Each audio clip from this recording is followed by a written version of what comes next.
that operates behind a veil of secrecy. The American people deserve transparency, accountability, and leadership that puts national security and liberty hand in hand, not at odds with each other. Today we gather to consider the nomination of Governor Kristi Noem to serve as the Secretary of Department of Homeland Security. I hope this hearing will set the tone for this committee's work in the new Congress to restore transparency and accountability to an executive branch that has grown unchecked. Governor Noem, if confirmed, you will lead an agency that has lost its way. Your record as governor of South Dakota and a former member of Congress demonstrates your willingness to make difficult decisions in the face of significant political pressure and to put the interest of the American people first. You have the opportunity today to address how your background and vision will translate to leading one of the most critical and scrutinized departments in the federal government. This is the first of many consequential moments for this committee as we renew our commitment to the constitutional oversight role that Congress must assert. I have no doubt that the nominee will consider in the coming weeks and months that you will be up for the challenge. Governor Noem, thank you for your willingness to serve, and I yield to the ranking member for his opening remarks. Thank you, Chairman Paul. Governor Noem, it's great to see you here today, and I want to first thank you for making yourself available not only to the entire committee, but the discussions that we had in my office, going perhaps a little more in depth in the issues than is possible in a hearing like this, and having that open and frank conversation is something that I appreciate. I also appreciate your willingness to spend time with committee staff as we conduct our due diligence and review of your qualifications and a background to serve as Secretary of the Department of Homeland Security. As our third largest federal agency with more than 240,000 employees and an operating budget of more than $100 billion, the Department of Homeland Security requires strong, stable, and principled leadership. Our nation faces serious threats and security challenges, from securing our borders and combating terrorism to preventing cyber attacks and responding to our nation's increasing number of natural disasters. And DHS is the first line of defense in all of those areas. I appreciated the conversations we had at today's hearing where we discussed the importance of ensuring that our nation's borders are safe and secure. And while we must address the significant challenges we face on the southern border, we also need to ensure that there are sufficient resources to secure our northern border, something I know you're very familiar with as the governor of your state, including building out our northern border mission center. This is especially important in my home state of Michigan, which has two of the nation's busiest border crossings, and we're going to be adding another span shortly, the Gordie Howe International Bridge, which will open later this year. To facilitate the lawful trade and travel to those ports of entry that are absolutely critical to our economy, I've worked on legislation to hire additional U.S. Customs and Border Protection officers to meet increased staffing demands. We must secure our borders, but we also know it is well time past to streamline our immigration and our asylum process as well. In addition to border security, DHS is responsible for addressing many threats that face our nation. Just a few weeks ago, unfortunately, Americans were shocked to see two horrific incidents in New Orleans and Las Vegas, a deadly reminder that terrorism and radicalization remain very real and ongoing threats to our homeland. In my role on this committee, I've made combating foreign and domestic terrorism, as well as extremism, a top priority. In this complex environment, it is essential that DHS continue to focus on all terrorism threats, track and report data to Congress and to the American people, and coordinate between all components to ensure the department is effectively addressing all types of terrorist threats. We've also seen the persistent cyber attacks are still a very serious threat, in fact, an increasing threat. A recent attack from Chinese-based hackers infiltrated the Treasury Department, on top of ongoing Salt Typhoon hack that comprised numerous U.S. telecommunications companies. There's no question that DHS must continue to lead the way in protecting our networks from foreign adversaries, cyber criminals, and so-called hacktivists to prevent cyber attacks from becoming increasingly devastating to our security as well as to our economy.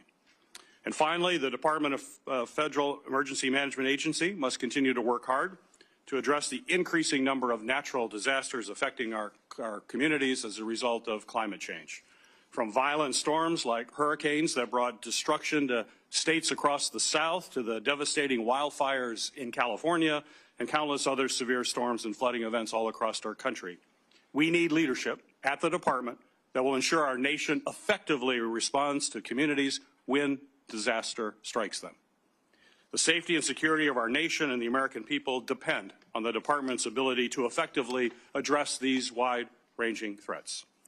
So, Governor Noem, thank you again for your willingness to serve in this incredibly important position, and thank you for being here today. I look forward to having a comprehensive discussion about how you intend to lead this critical department through a series of national security challenges, if indeed you are confirmed. This morning, Governor Noem will be introduced by Majority Leader John Thune and Senator Kevin Cramer. Senator Thune, you're recognized. Well, thank you, Mr. Chairman and Ranking Member Peters and members of the committee. I'm very pleased to be able to be here today to introduce South Dakota's outstanding governor, who has been nominated by President Trump to serve as the Secretary of the Department of Homeland Security. I've known Kristi Noem for a long time. She has a very compelling personal and family story, which inspired her entrance into the public arena, and I'm sure you'll hear a little bit more about that from her. But I've observed as she has gone through the state legislature as a leader there, State House of Representatives, the U.S. House of Representatives, where she was our only member from South Dakota, representing our state's interests there for 8 years, and now currently as South Dakota's governor. And I think she brings to this job a number of things that are going to be really essential. And one is obviously a skill set when it comes to managing hard problems. She led our state through the pandemic, managed what were extraordinary circumstances all across this country in a way that made South Dakota, frankly, a magnet for people from other states who were trying to flee or get away from some of the heavy-handed requirements that were imposed in other states around the country. Our state stayed open, stayed free, and that was largely due to her leadership. And I would say, too, as we tackle what is an enormously complicated and hard issue, which is our southern border, it's going to require a skill set, which I believe she possesses. It's going to require a tremendous amount of persistence and determination, which I think she has, an enormous amount of energy, which she has in abundance, and frankly, what I would say is just absolute toughness. It's going to take some tough and hard leadership to get things back in order. And I want to refer to something she said in her State of the State address earlier this week to South Dakotans, and that is that over the past 4 years, we've seen a complete disregard for the security of our borders and the safety of the American people, to say nothing for the rule of law. Chaos at our southern border and the Biden administration has left our country vulnerable to a whole host of security concerns, from terrorist entries to cross-border criminal activity like drug trafficking. I think it's well documented, and I think it's high time that it gets fixed. And we have somebody nominated by the president that I believe has the capabilities, the qualities, the experience, and again, frankly, the determination and toughness to solve what is a very, very tough issue, and one which is desperately in need of solutions. So I'm pleased to be able to be here today to introduce our great governor and to thank you for your consideration. I look forward to this committee acting on her nomination, and I look forward to voting for her on the floor of the United States Senate to be the next Secretary of the Department of Homeland Security. Thank you, Mr. Chairman. Senator Cramer. Thank you, Chairman Paul, Ranking Member Peters, colleagues. Once again, I find myself in full agreement with the Majority Leader. It's a good place to be in our business. So this is a very special opportunity for me. And first thing I want to do is thank nearly all of you. I got into almost every one of your offices with Kristi as her very amateurish sitting Senator Sherpa.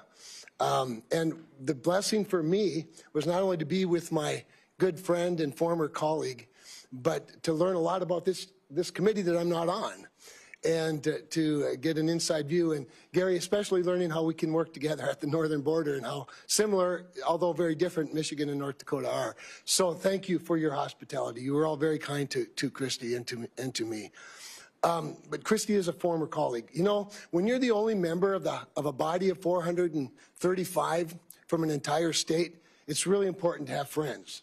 So together, Kristi and I were two. 2 out of 435. And if we could get Montana, Wyoming, and Alaska, there'd be 5 of us that could take on the fight. But I know this, I remember our very first year, my first year, it was not hers, my first year in the House, the unthinkable happened and the House of Representatives failed to pass a farm bill. And all I can tell you was the least secure homeland person in America was the Speaker of the House and the Majority Leader the next day when Kristi and I doubled up and eventually we got a farm bill done. I say that because we are living at a time, and Senator Peters, you used the words strong, stable, and principled. I can't think of 3 better words to describe Kristi Noem than those 3 words. I would add this. I'm not surprised that President Trump turned to Governor Noem. Securing the homeland is the #1 priority, our #1 priority, our #1 constitutional priority as a Congress. And it is for sure the #1 priority of the voters in the last election. And it is the #1 priority for President Donald Trump. So naturally he would say, who is the toughest, smartest, most capable protector that I know? I think I'd like to find a ranch woman, mom, grandmother who knows how to protect her own. And when you grow up on a ranch in the prairies or the West, nobody else is going to look out for your critters. No one else is protecting your family. You do it. And she brings this skill set, as Senator Thune said, as a leader, as a legislator, as a member of Congress, as a governor, a very important, by the way, when I'd get into the room with other governors, Senator Hassan, I might as well have just left because I was now part of a club where I don't belong. But anyway, it was very, very rich because there's an alliance there that's really, really important. And so for me, it's just a really special opportunity to be able to be here with her and to have had this time in your offices introducing her to you. But I want to wrap up because last night I received a very touching letter, unsolicited by either Kristi or me, from the tribal chairwoman from the Standing Rock Sioux tribe, which straddles North Dakota and South Dakota. They don't really care who wins the South Dakota State, North Dakota State football game, but they do care about their reservation. And Chairwoman Elkire sent me this letter. Standing Rock is the home of Sitting Bull, in case you were wondering about the credentials of their ability to protect the homeland. I'll just read a few words. On multiple occasions, Governor Noem has invited the Standing Rock Sioux tribe to her table at the South Dakota State Capitol to enter into meaningful discussions. That's what I witnessed when she came to your offices. And Janet writes, it is of great excitement and enthusiasm that our North Dakota Governor Doug Burgum will be at the helm of the Department of Interior, and my hopes remain high that you will feel the same about Governor Kristi Noem at the helm of the Department of Homeland Security. These 2 governors understand the needs in Indian country and what words like tribal sovereignty, jurisdiction, and consultation mean to the indigenous people.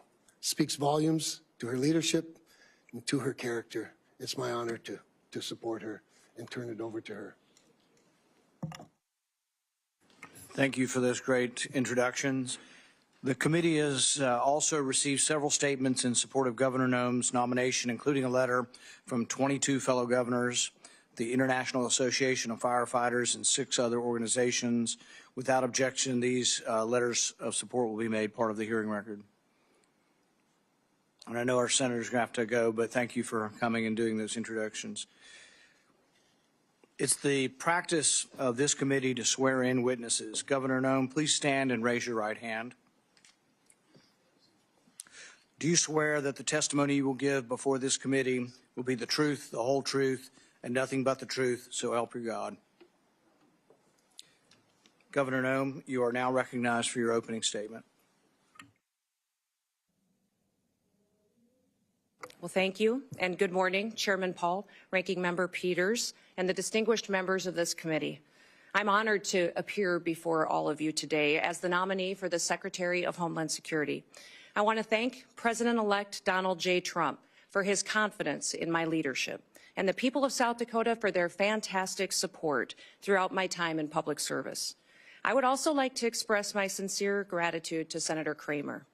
He has been an invaluable resource to me throughout this process and given me much wisdom as well as insight into the thoughts and the procedures of the Senate and this body. And I'd also like to express my gratitude to Senator Thune, the majority leader of this esteemed body. He's been an advisor to me for many years as well as a friend, and I'm so grateful for the generous support of these two men and their willingness to be here this morning to speak on my behalf and to introduce me to this committee. Now, I'm a wife and a mother and a grandmother, a farmer, rancher, business person. I've served in our state legislature, in Congress for 8 years, and also a governor. I've spent my entire life in rural America. I understand what it means to work hard every single day and to build a better future for your kids and for all of our communities. I come before you today with a deep sense of responsibility and a humility as the nominee to lead the Department of Homeland Security, and also a commitment to the more than 330 Americans who we will work together to help serve and to keep safe and secure in their homes and in their communities. Now, before I proceed, I want to introduce to you my husband, Brian, who's here with me today. He is my constant 24/7 reminder of our dedication to public service and that it's not a solo effort or done alone. He has been a rock by my side, and I appreciate all of his love over so many years. I'm grateful that he's here with me today. Now, securing our homeland is a serious, sacred trust that must be relentlessly pursued and can never be taken for granted. Being safe within our borders here in America is critical, and yet Americans feel less safe than they have felt in decades. For the first time in 30 years, more than 40% of Americans are afraid to walk alone at night within a mile of their homes. President-elect Trump is going to change that. I've seen firsthand the challenges and the opportunities facing our great nation. In the 20 years since the Department of Homeland Security was formed, the nature of the threats to our homeland has grown and they've evolved. This department was created in response to the failures of the government that led to the September 11th, 2001 terrorist attacks. And that reality is not lost on me, especially in the wake of the recent terrorist attacks over New Year's. Now, I've led South Dakota for the last 6 years with a focus every day on making our state safer, stronger, and freer.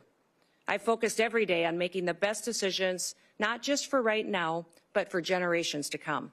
I've overseen a state budget of over $7 billion and a state employee workforce of more than 13,000, including more than 7,000 that report directly to the governor. I've addressed important issues like cybersecurity, human trafficking, drug interdiction, and also natural disasters, the same challenges that are facing so many of you and the people that you represent back home.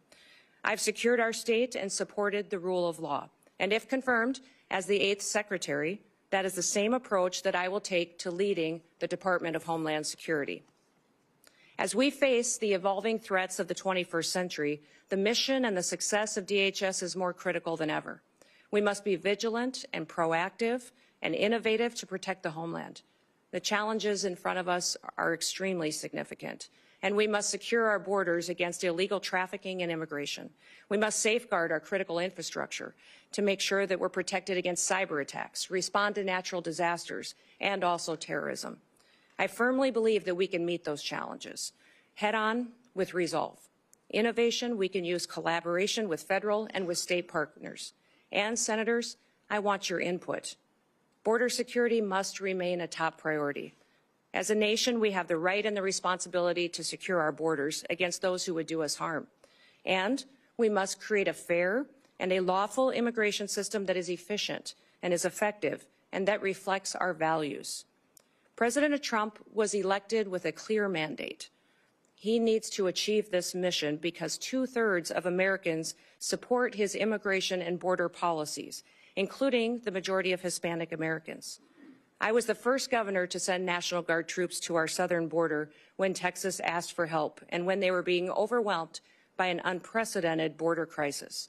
If confirmed as Secretary, I'll ensure that our exceptional, extraordinary Border Patrol agents have all the tools and resources and support that they need to carry out their mission effectively. The same is true of my commitment to the outstanding men and women of the U.S. Immigration and Customs Enforcement. They are responsible for apprehending, detaining, and deporting illegal immigrants. And getting criminal aliens off of our streets and out of the country will help American communities be safer again. The bravery and the dedication of the Border Patrol and ICE are unmatched, and I will restore dignity to their work. The rising threat of cyber attacks also demands our utmost attention, and our critical infrastructure, from energy grids to financial institutions, is under constant attack by foreign adversaries and criminal actors. As Secretary, I will prioritize a comprehensive, whole-of-government approach to cybersecurity. In fact, in the coming days, we have to plan bigger and think faster and smarter. I fully acknowledge that people in Washington, D.C. do not have all of the answers, and therefore I will leverage private-public partnerships. I'll advance cutting-edge, state-of-the-art technologies to protect our nation's digital landscape. And I will have a proven track record of doing this in South Dakota to back me up. I've helped make Dakota State University a global leader in cybersecurity education because we recognize the need to address this emerging threat. And I will take a proactive approach if given the opportunity to serve as Secretary. Now, President-elect Trump has been a tremendous friend to law enforcement over the years, and I will do the same in my role as Secretary. As Governor, I've worked closely with law enforcement to make South Dakota safer. I've overseen hundreds of state troopers in the South Dakota Highway Patrol, and on several occasions, I've convened groups of law enforcement from across our state to address policies that will make our people safer. In fact, while some in this country were attacking law enforcement and defunding them, we took the opposite approach in South Dakota. We recruited law enforcement officers to move to South Dakota, a state that respects their service and their sacrifice. And we revamped our law enforcement training to provide the first ever state-led, tribal-focused law enforcement training academy. I'm very proud of the work that we've done in cooperation with our tribes to help make their communities more safe. And we must remain vigilant against terrorism and against others who wish to do us harm to our country and to our great people. I'll ensure that our intelligence and our law enforcement agencies are working together hand in hand, that they're fully equipped to detect, prevent, and respond to threats from radical ideologies and foreign adversaries. This requires resources, coordination, and collaboration across all levels of government. And once again, I will seek your wisdom and I will seek your input into the months ahead. For the sake of the people that we both represent, we have to get this right. Now, I recognize that Homeland Security isn't just about prevention, but it's also about resilience. When disasters strike, as we know they will, the Department of Homeland Security must be ready to respond swiftly, efficiently, and effectively to protect the lives and the property of Americans. As Governor, I've worked with FEMA in response to a dozen natural disasters in South Dakota. These have included historic floods, tornadoes, blizzards, wildfires, a derecho, and even a global pandemic. As Secretary, I will enhance our emergency preparedness and strengthen FEMA's capabilities, and we will ensure that no community is left behind, and that life-saving services like electricity and water are quickly restored. As Secretary, I will oversee the Secret Service, an agency that is in serious need of reforms. We all saw the threats to President-elect Trump last year and the consequences of failure. Now, that should never happen again. And I've worked closely with my own gubernatorial protective detail, and I'm familiar with what works and what doesn't work. And I'll bring that experience towards strengthening the Secret Service once again. I'm committed to working with this committee, with Congress, and with the dedicated men and women of the Department of Homeland Security to fulfill our mission. And together, we can ensure that the United States remains a beacon of freedom, safety, and security for generations to come. So thank you for the opportunity and the honor to appear before you today. Thank you for the meetings and the time that you took in your office to discuss the department and what we can do in the future to make the American homeland much more secure. I look forward to your questions, and I hope to earn your trust, and hopefully also your vote as we embark on this critical work together. With that, Mr. Chairman, I yield back. Thank you, Governor Noem. We will now proceed to questions. Each member will have 7 minutes.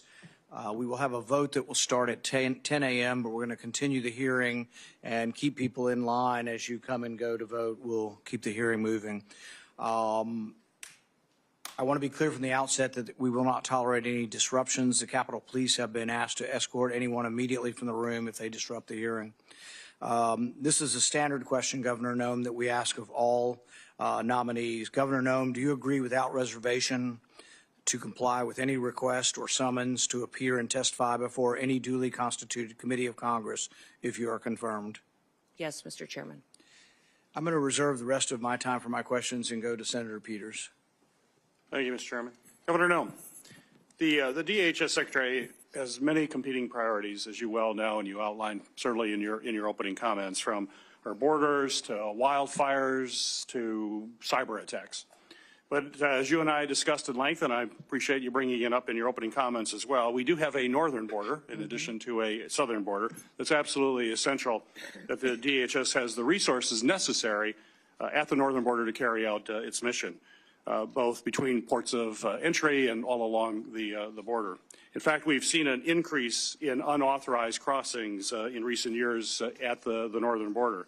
So my question for you is, if confirmed, do you commit to ensuring, along with the southern border, that the northern border is sufficiently staffed to maintain its security and robust trade between the U.S. and its neighbors, including at the Gordie Howe International Bridge in my home state of Michigan, have the resources they need to facilitate trade while keeping Americans safe?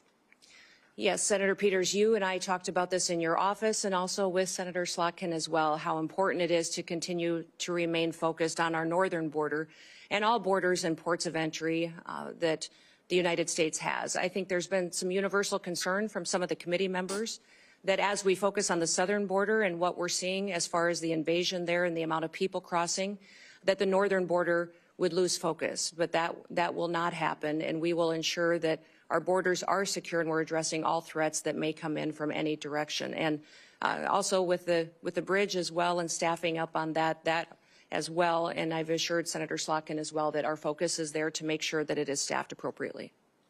Very good. And as we discussed, the department is diligently working to stand up the Northern Border Mission Center at Selfridge Air National Guard Base in Michigan, following the authorization and funding that I was able to secure in the last Congress. This center is critical to supporting the department's northern border security missions and addressing evolving threats. So quick question, if confirmed, do you commit to working with me to fully build out the Northern Border Mission Center? Yes, Senator, we will look forward, and I look forward to working with you to ensure that that is a priority and that it's adequately resourced, and working with Congress and senators to make sure that we have what we need to make sure that that mission for that base is fully fulfilled. Great, thank you. On New Year's, we witnessed two incidents that reminded us that terrorism and extremism remain serious threats to all Americans. Both DHS and the FBI have consistently said that the most persistent threat to the homeland is from U.S.-based individuals or small groups radicalized by a variety of ideologies, from white supremacy to ISIS to al-Qaeda. We must certainly continue to focus on people who are radicalized here in the United States with the intent of terrorizing our communities. So my question for you, ma'am, is how do you plan to address this threat of U.S.-based terrorists? Senator, this is a grave concern for our country, as we all agree that the #1 threat to our homeland security is the southern border. In fact, since Joe Biden has been president, we've seen 382 individuals that have come over that border that are on the terrorist watch list.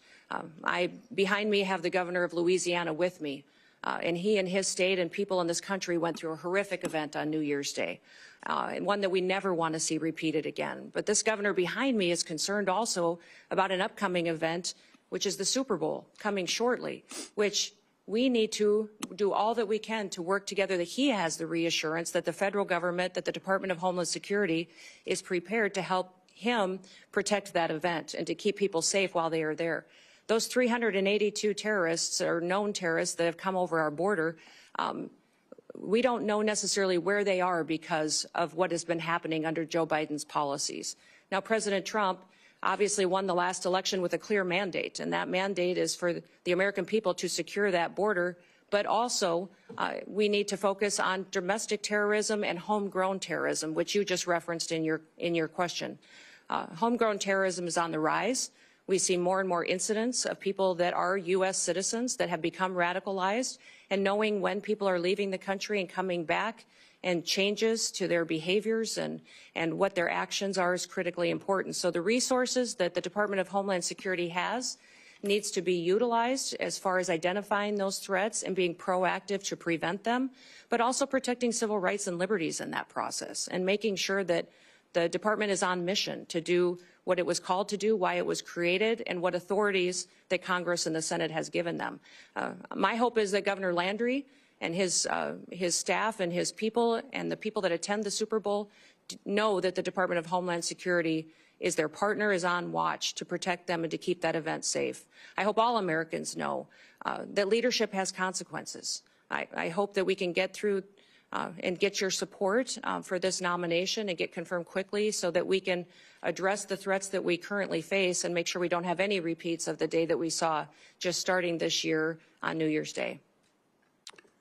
In the last 2 years, we have seen increasingly aggressive and expansive cyber attacks against our federal agencies. Just last month, Chinese hackers infiltrated the Department of Treasury and stole potentially thousands of unclassified documents.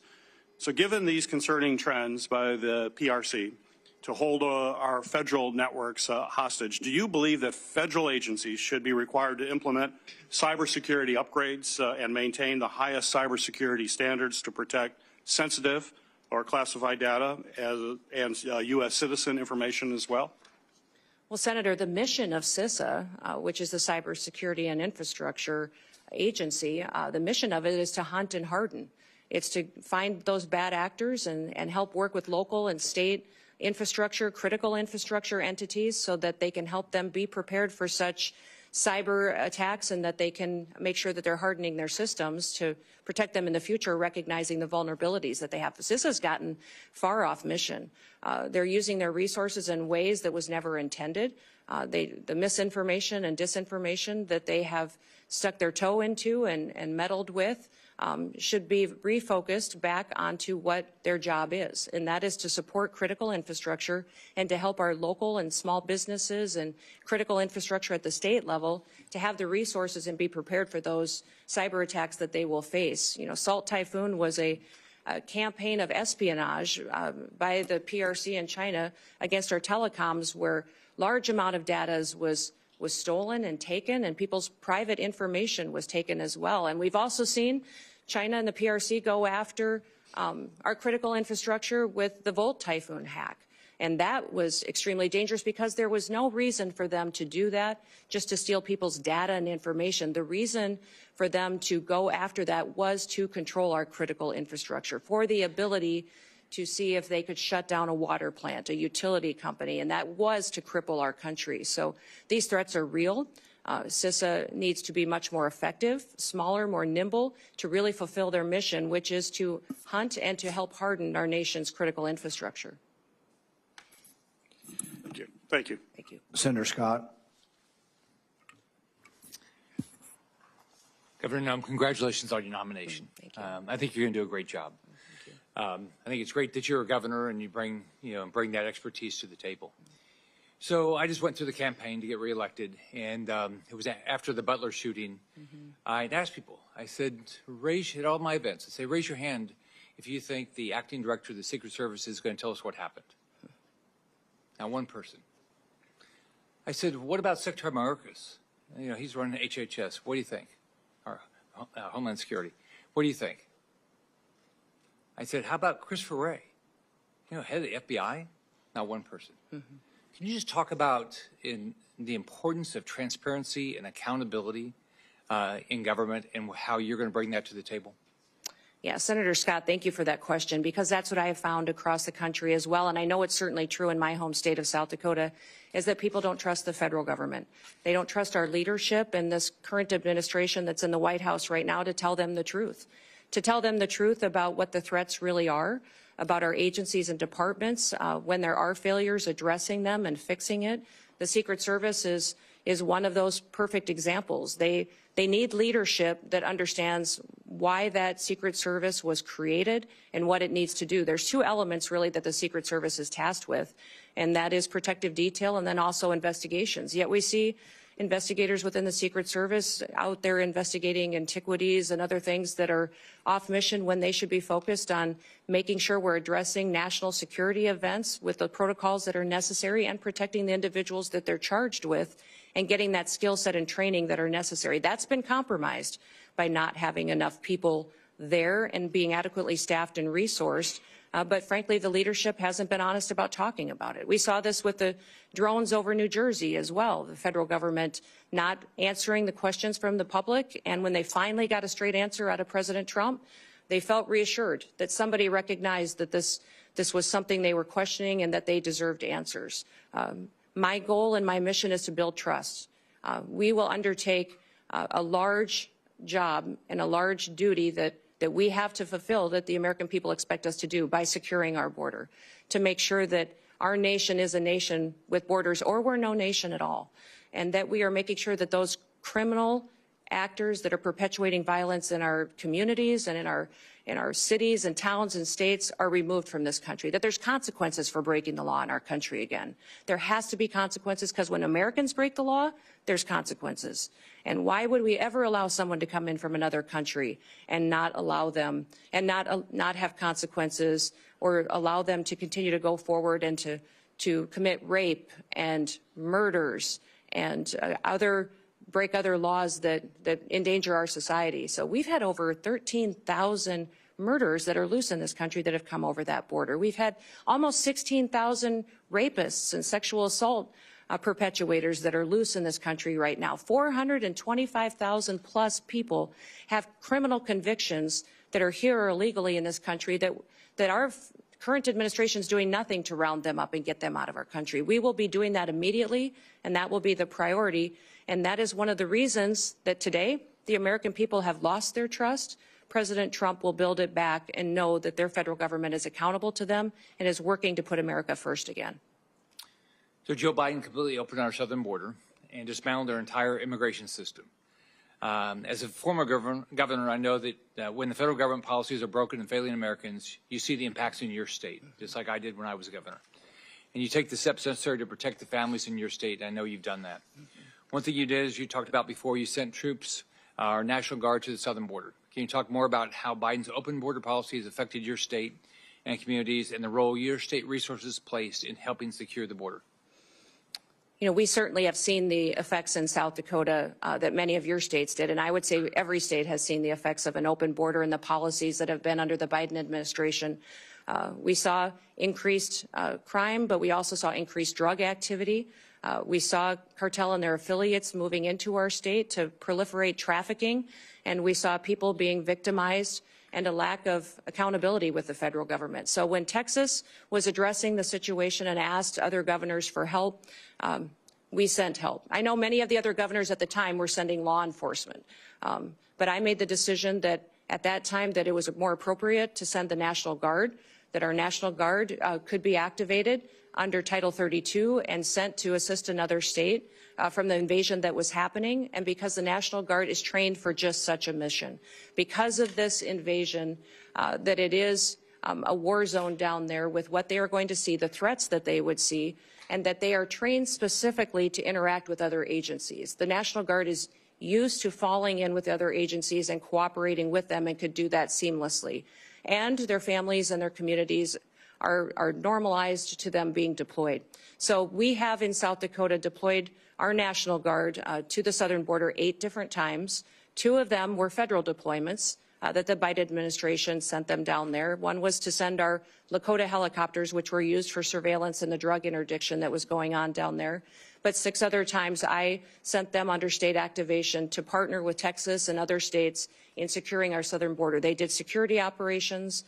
They also did building of the wall and partnered with Texas, recognizing the failures of the federal government. The failures of the federal government are significant, and we've seen our families and communities devastated by those effects, by the drug epidemic, by the trafficking that's going on, the increased crime. And we recognize that just because the federal government wasn't doing their job, we could not fail our state. And I needed to protect the people of South Dakota, and the people of South Dakota were overwhelmingly supportive of these deployments and very proud of our National Guard. When I was governor of Florida, there was a terrorist attack in Paris by Syrian refugees. So President Obama was president, and I said, I'd like to know if you're going to send refugees to my state, that you give us some background on them. You know, I assume you vetted them and tell us what's going on. You have to tell me, but you ought to tell our state law enforcement and our local law enforcement. All right, that they said, go jump in the lake. They're meaner than that, but they said, go. You know, you have no rights as a governor, which had made no sense. We had over 70,000 people come here after Afghanistan on planes into this country, completely unvetted. All right, they've never given our governors any information. So would you change that? Yes, the communication between states and the federal government has been absolutely broken. And that's what I love about this committee is you do have governors sitting on this committee that have been in that role as a commander-in-chief and have the responsibility for being the CEOs of their state. It's a different perspective than serving. I served in Congress too, and both are extremely important, and they're just different in that responsibility that weighs on your shoulder. I often told folks that that is the thing that most times, if something was going to keep me up at night, it was the responsibility that I had being commander-in-chief, recognizing the decisions that I made.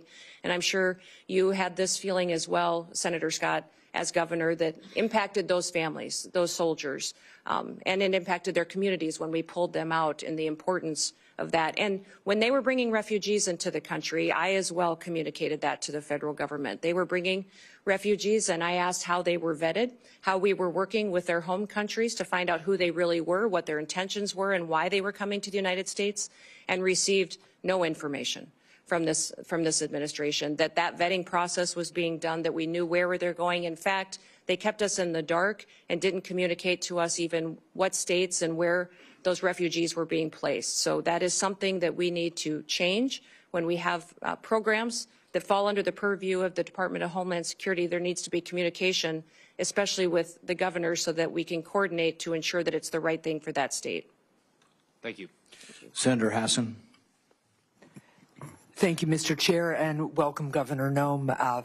Really appreciate you being here. Welcome to your family as well. Thank you. And families do share in this kind of public service, and we appreciate them very much.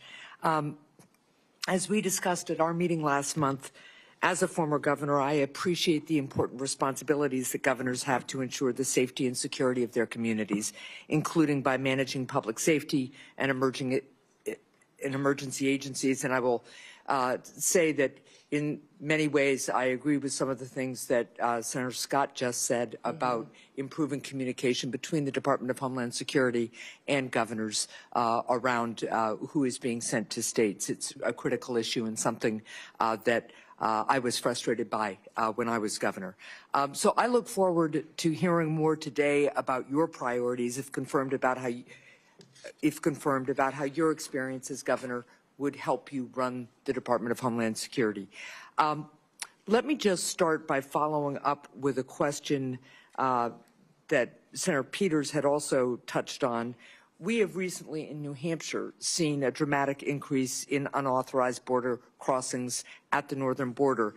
And when I was at the northern border recently, law enforcement told me about the need for more personnel and resources.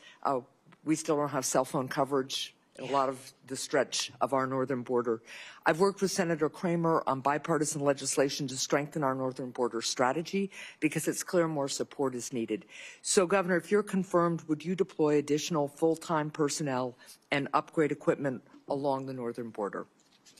You know, Senator, I enjoyed our meeting that we had and you identifying the northern border issues that are going on, the lack of security and the lack of technologies that you really need to cover some of the landscapes that are there. Very different than the southern border, some just as equally challenging, but all need to be addressed.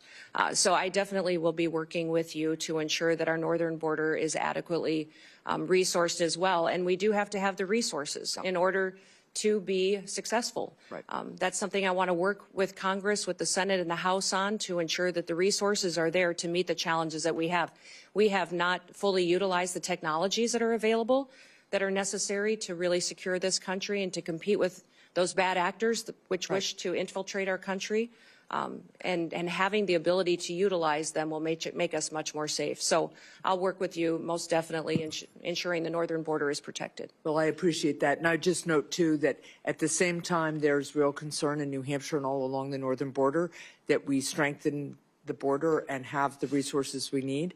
We also have a really strong economic relationship with our our friends to the north and a lot of family relationships. So I think it's important that we're smart in the deployment of technology. We don't want to impede that flow of economy and people that's lawful, but we do want to make sure that we have the resources we need.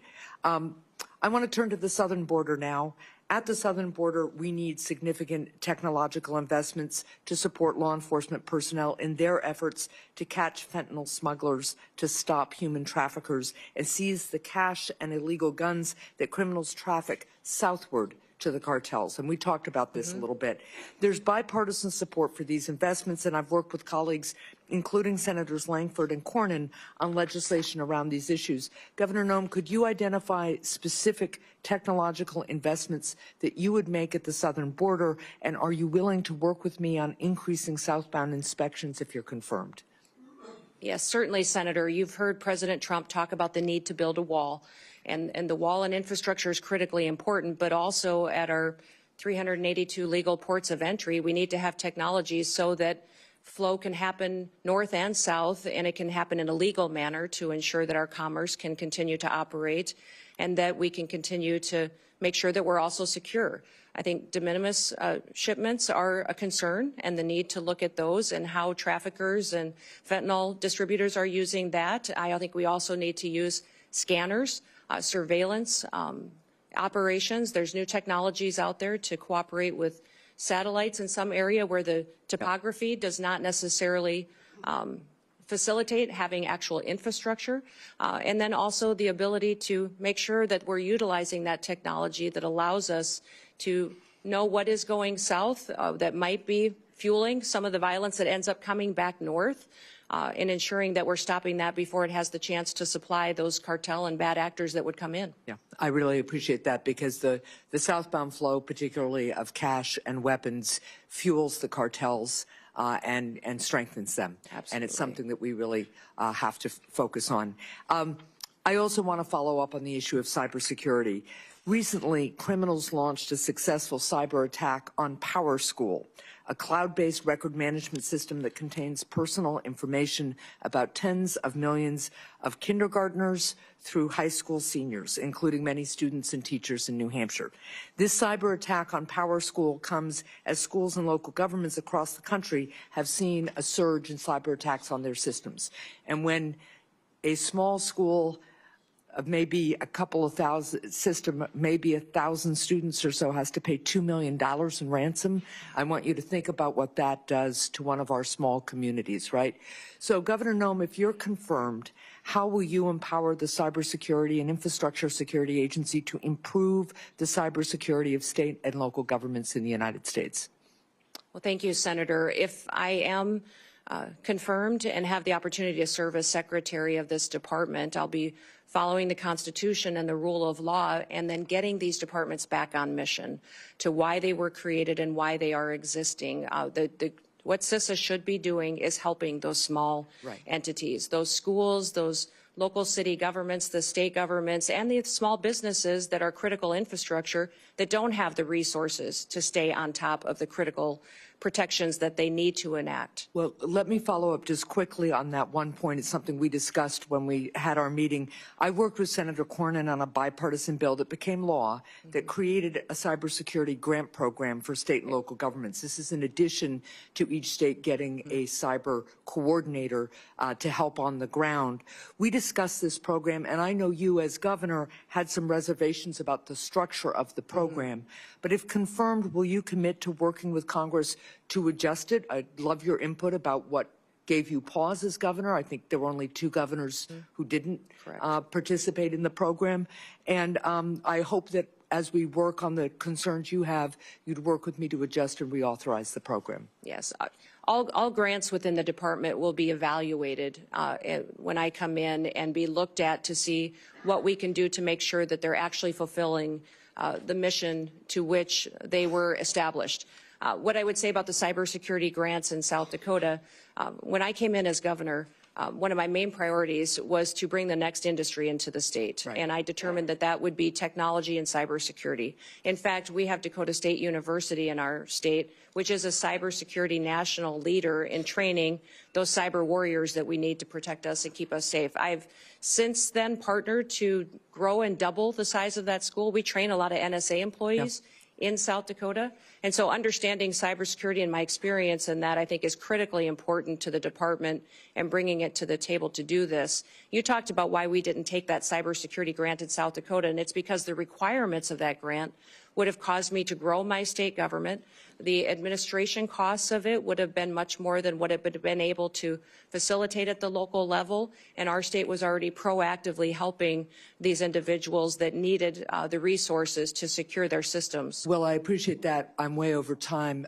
There were very few requirements purposely in that grant program other than to make sure the money was being spent the way we authorized. But let's continue to talk about that. Thank you. Senator Holling. Thank you, Mr. Chairman. Governor Noem, welcome. Congratulations on your nomination. I'm delighted to see you here. I do notice the chairman of the Ways and Means Committee is over your shoulder there. I'd have to question your judgment about who your friends are based on that. The great chairman from the state of Missouri. It's fantastic to have you here. You know, the Department of Homeland Security is not particularly old, but you already have what I hope will soon be the distinction of succeeding the worst secretary in the history of the Department of Homeland Security. Alejandro Mayorkas has been an absolute disgrace to that department and frankly to this country.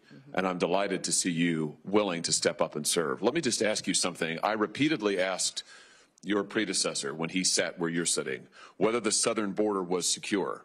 And he repeatedly told me under oath, it is secure, Senator. And he repeatedly said under oath, our policies are working, Senator, meaning the Biden administration policies that, of course, gave us this devastating open border. So let me just ask you, is the southern border secure as we find it today? Senator, no, the southern border is not secure today, but in just 3 days, we will have a new president in this country, President Donald J. Trump, and he will secure our border. That is refreshing candor. I'm glad to hear it. Let me ask you about a young man from my state. This is Travis Wolf. He was 12 years old when he was killed just over a year ago by an illegal migrant who mowed him down, and I choose my words carefully, mowed him down in a motor vehicle, hit him head on, doing 75 and a 40, killed him. Others were severely injured. Just yesterday, a witness sitting where you are sitting today told this committee that migrant crime is, and I quote, not an actual concern. Not an actual concern. In a hearing before this committee advising us to drop the Lake and Riley Act and not focus on migrant crime. You know, in my state, with the death of people like Travis Wolf and Officer David Lee, who was assaulted and killed in St. Louis, and officers in Kansas City who have been assaulted by illegal migrants, and others who have been carjacked and stabbed, would you agree with me that migrant crime sure as heck is an actual concern and that you intend to do something about it? Yes, Senator, absolutely. And I am so sorry about Travis and my prayers go out to his family. I can't even imagine what that is like. And thank you for telling his story, because there's so many families in this country that have that same story.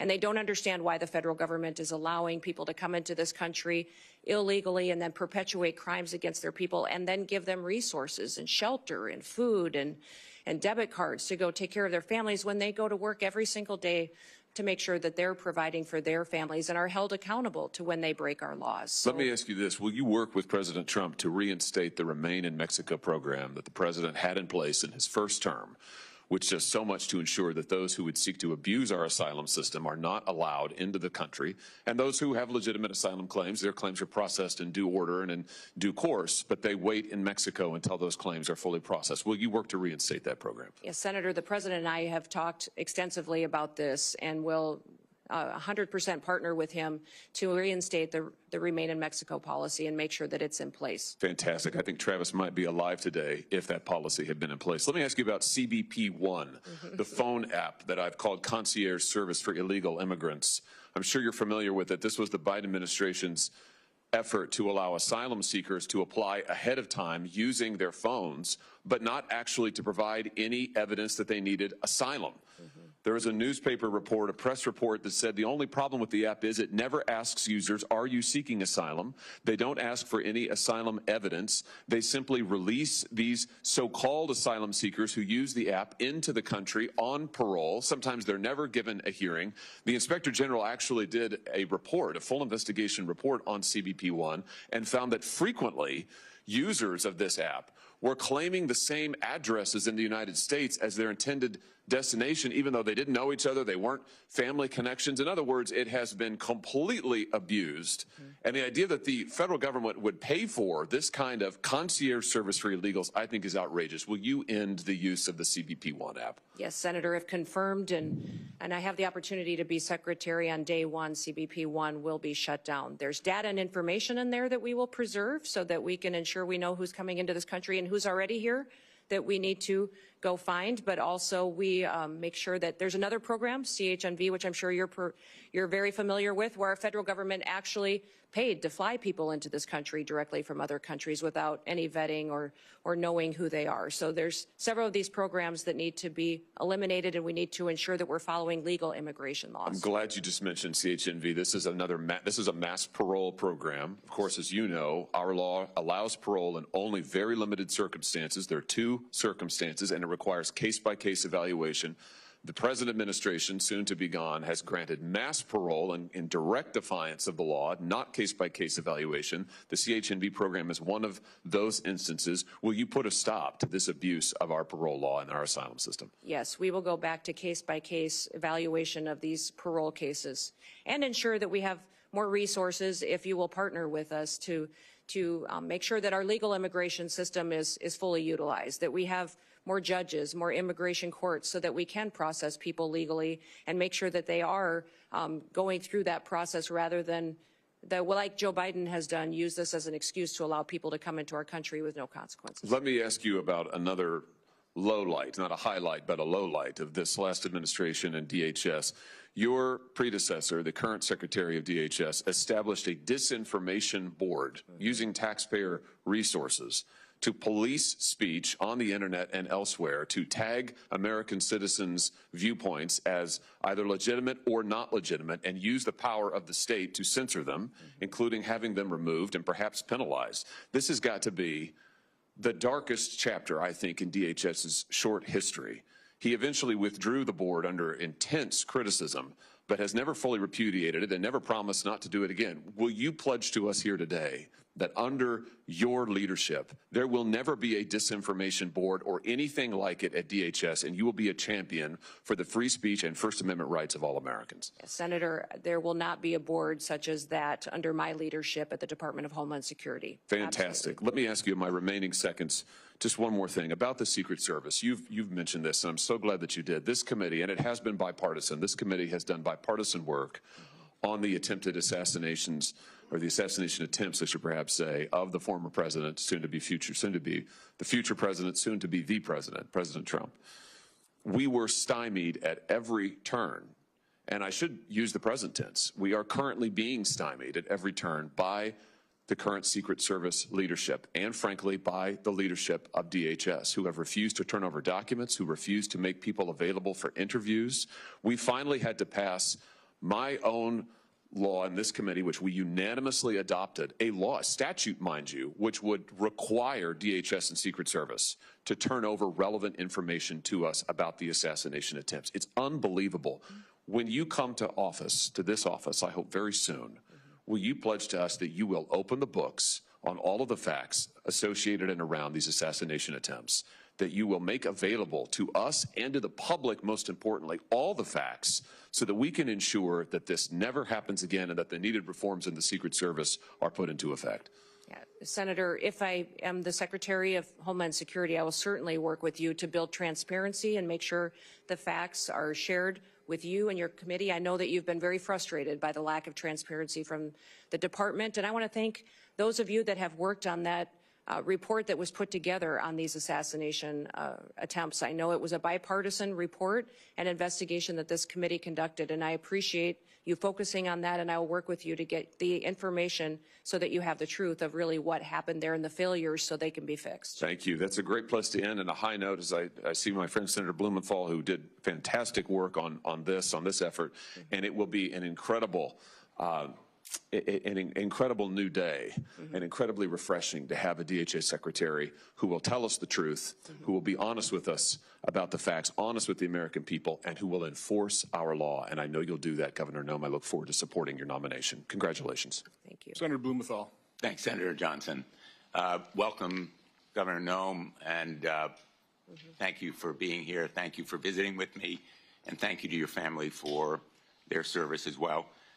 Let me begin on a high note, thanking Senator Hawley for his leadership on the effort that I led with him to essentially get some basic facts out of the Secret Service when we were investigating, Senator Johnson and I, as leaders of the Permanent Subcommittee on Investigation, helping to lead it with the chairman and ranking member here. And I'm hoping that you've read our report and that you will agree to begin implementing its recommendations, which call for major reforms, in my view, a house cleaning top to bottom in the Secret Service, and greater transparency with this committee and with the American public. Yes, sir. I will certainly work with you to do that and to work to make sure that we have that transparency and the committee has the information that it needs to do due diligence of its oversight. Our investigation is continuing. Yep. Senator Johnson and I have discussed it, and we will be making more requests to pursue the fact-finding that is so important. I want to ask you about disaster relief. California is on fire. The fires raging there are going to leave destruction and devastation that is heartbreaking. I am really disappointed with some of the statements that President-elect Trump has made. For example, saying that, quote, we won't give him, referring to Governor Newsom, money to put out all his fires, and if we don't give him money to put out fires, he's got a problem.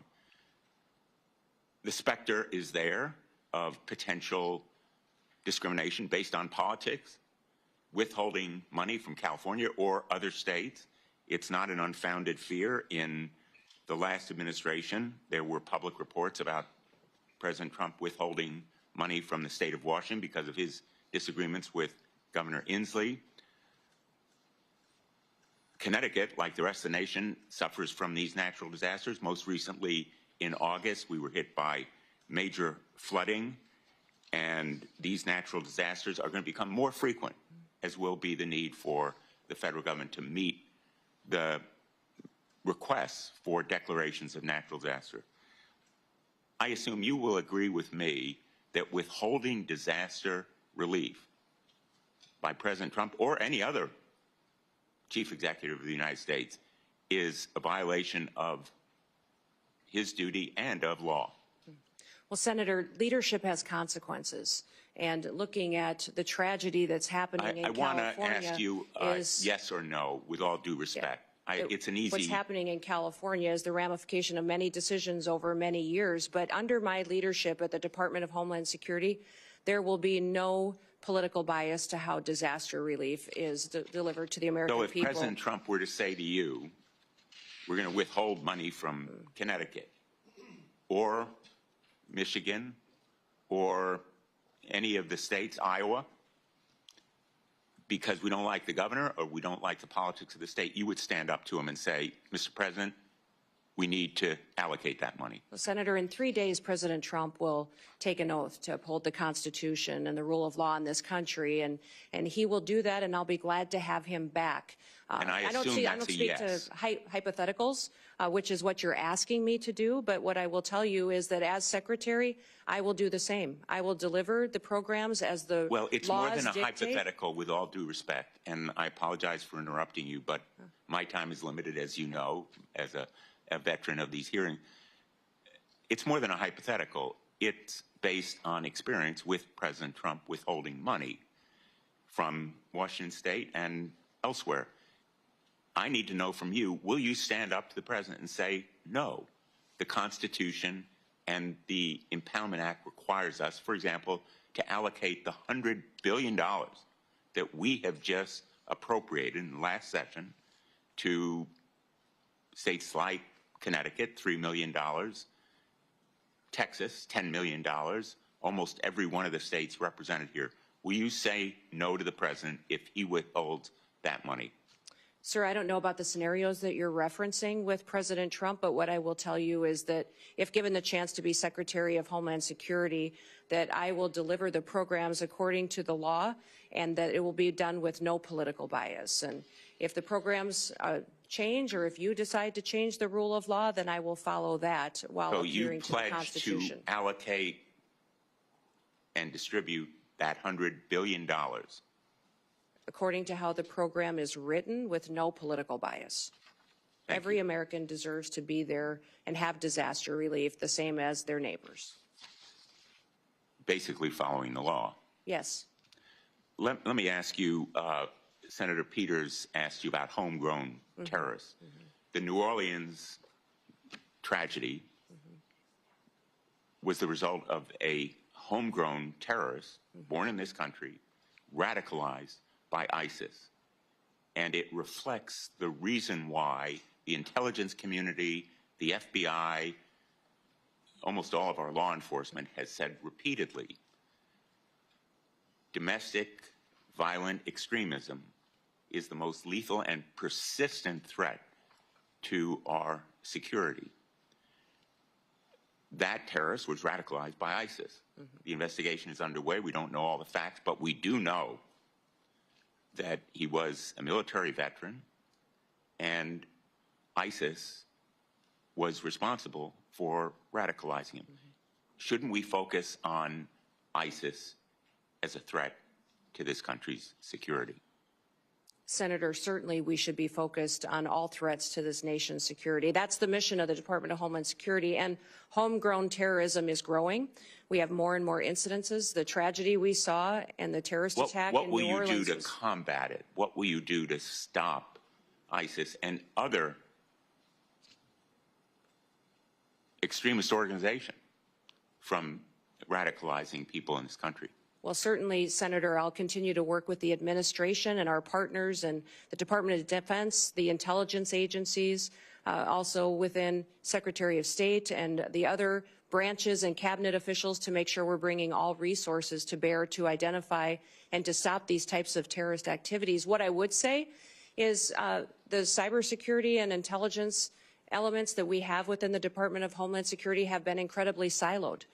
They have not communicated with other intelligence agencies like they should and partnered. INA has some interaction, but not enough. And we also need to have CISA have interaction with the FBI, CIA to make sure they're working together to stop these types of threats and identify when they're growing among our citizens and how they become radicalized. This area of questioning, I think, is supremely important. I know there's a lot of focus on the border. We all want more border security. We want to stop migrant crime, but let's not take our eye off the ball. The governor of Louisiana for the Super Bowl ought to be really riveted on the potential for homegrown terrorism as a threat. And I hope that you will help him and other governors to do their duty to protect the people of the United States from that homegrown terrorist threat. Thank you. I look forward to working Senator with you. Ernst. Thank you, Senator Johnson. Governor Noem, thank you so much for being here today, and I want to thank you for your continuing service, the service that you had as a member of Congress, the service that you have displayed as a governor of the great state of South Dakota, our neighbor to the northwest, and for being willing to step up and take on this immense responsibility. So thank you so very much. We had such a good discussion when you came to my office in the last several weeks. And we talked about the importance of securing our border and fixing our broken immigration system. And I'd like to start today by sharing a story about one of my constituents from Council Bluffs, Iowa. And what we have seen through this broken border is tragedy that strikes so many families across the United States. So very similar to the story that was shared by my colleague from Missouri with his constituent, Mr. Wolf. I have a young woman by the name of Sarah Root who encountered tragedy on January 31st, 9 years ago. So Sarah Root was struck and killed by an illegal immigrant who was drunk driving. He was driving at 3 times the legal limit of alcohol. And Sarah's killer was bonded out before the Roots laid her to rest. He fled the country and has not been seen or heard from since. The Root family has not seen justice. So, Governor, how do you plan to prioritize the detention and deportation of illegal immigrants like Sarah's killer? Well, yes, Senator. Thank you for telling Sarah's story. I remember when this happened because it was so close to home and so devastating for her and her family and the entire state of Iowa and our country. President Trump is focused on making sure that these types of situations don't happen again, that we don't continue to lose our children and our family members to illegal immigrants that come in and perpetuate crime and with no accountability, and then are released with no consequences. So the #1 priority of the president is to secure the border and to deport these criminal actors immediately and as soon as possible. They will be the #1 priority to make our communities safer and so that we don't have this kind of situation going forward. In fact, people, I think when they first heard my name being mentioned and nominated for the Department of Homeland Security, maybe thought it was a little bit of a surprise. Like, oh, I didn't think about Kristi doing that job. But I tell people the reason that I asked for it is because I knew it was the president's #1 priority. I knew that it needed to have someone in the position that would do what the president promised the American people, would be strong enough to do it and follow through to make sure that we're protecting our communities and America, but that also came at it from a perspective of how these families feel, that was a wife and a mom and a grandmother, and would be able to stand up and communicate to the American people what we were doing and why we were, because it's what they asked us to do.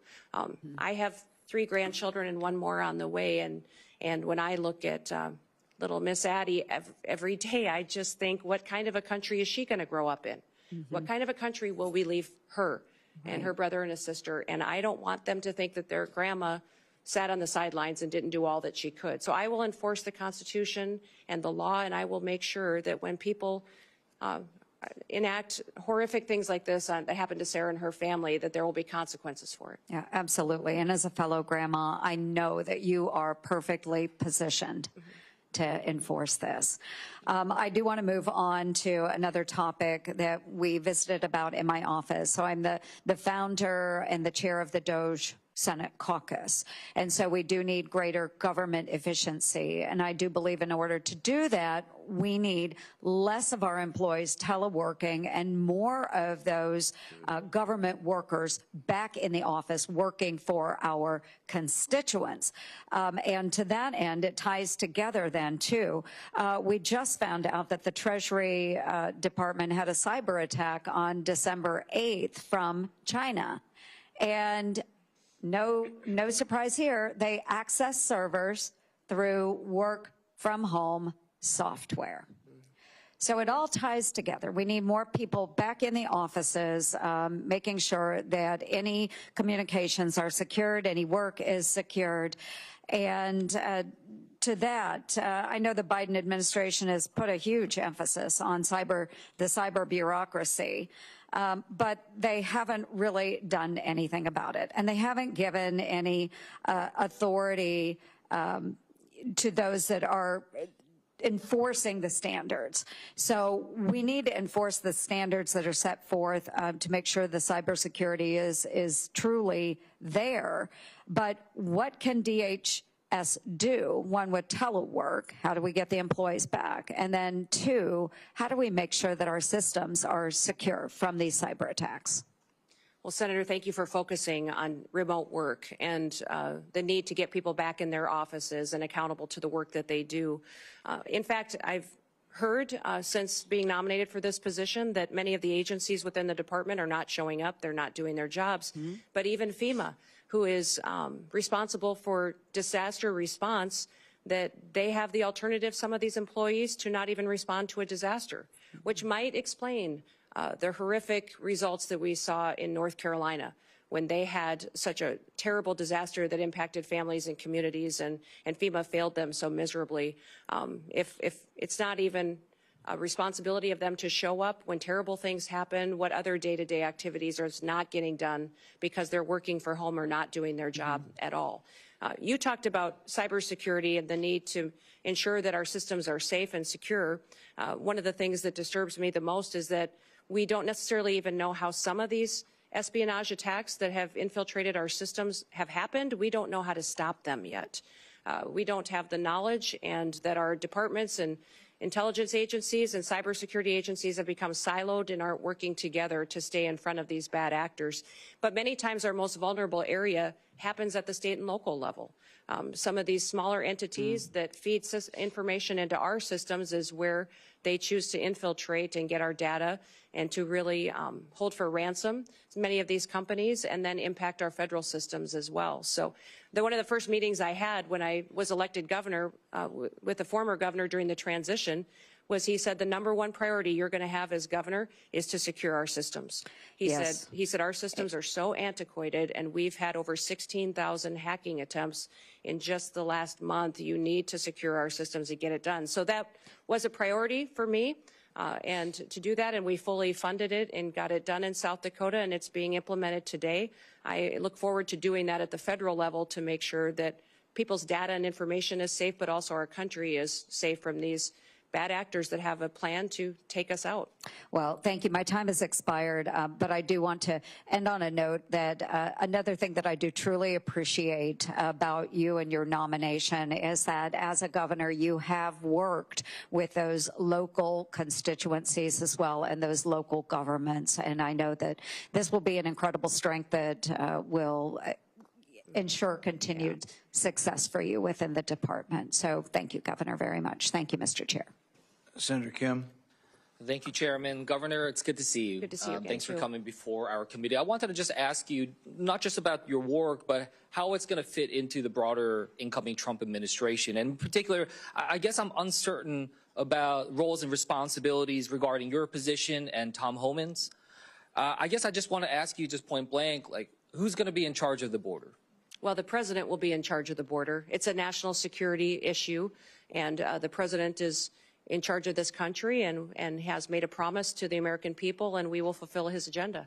Well, that was a good answer. It's the answer I would have given as well. But I guess I got confused. When Trump made the announcement about Tom Homan, he said, quote, I'm pleased to announce that Tom Homan, and said that he's in charge of our nation's borders. So I guess, again, I'd just like to go back to you. How are you going to work with Mr. Homan?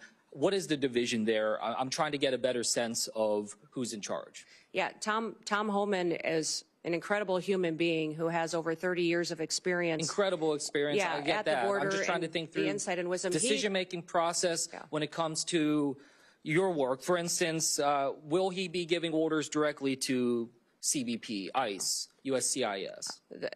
Tom Homan has a direct line to the president. He is an advisor to the president, the border czar.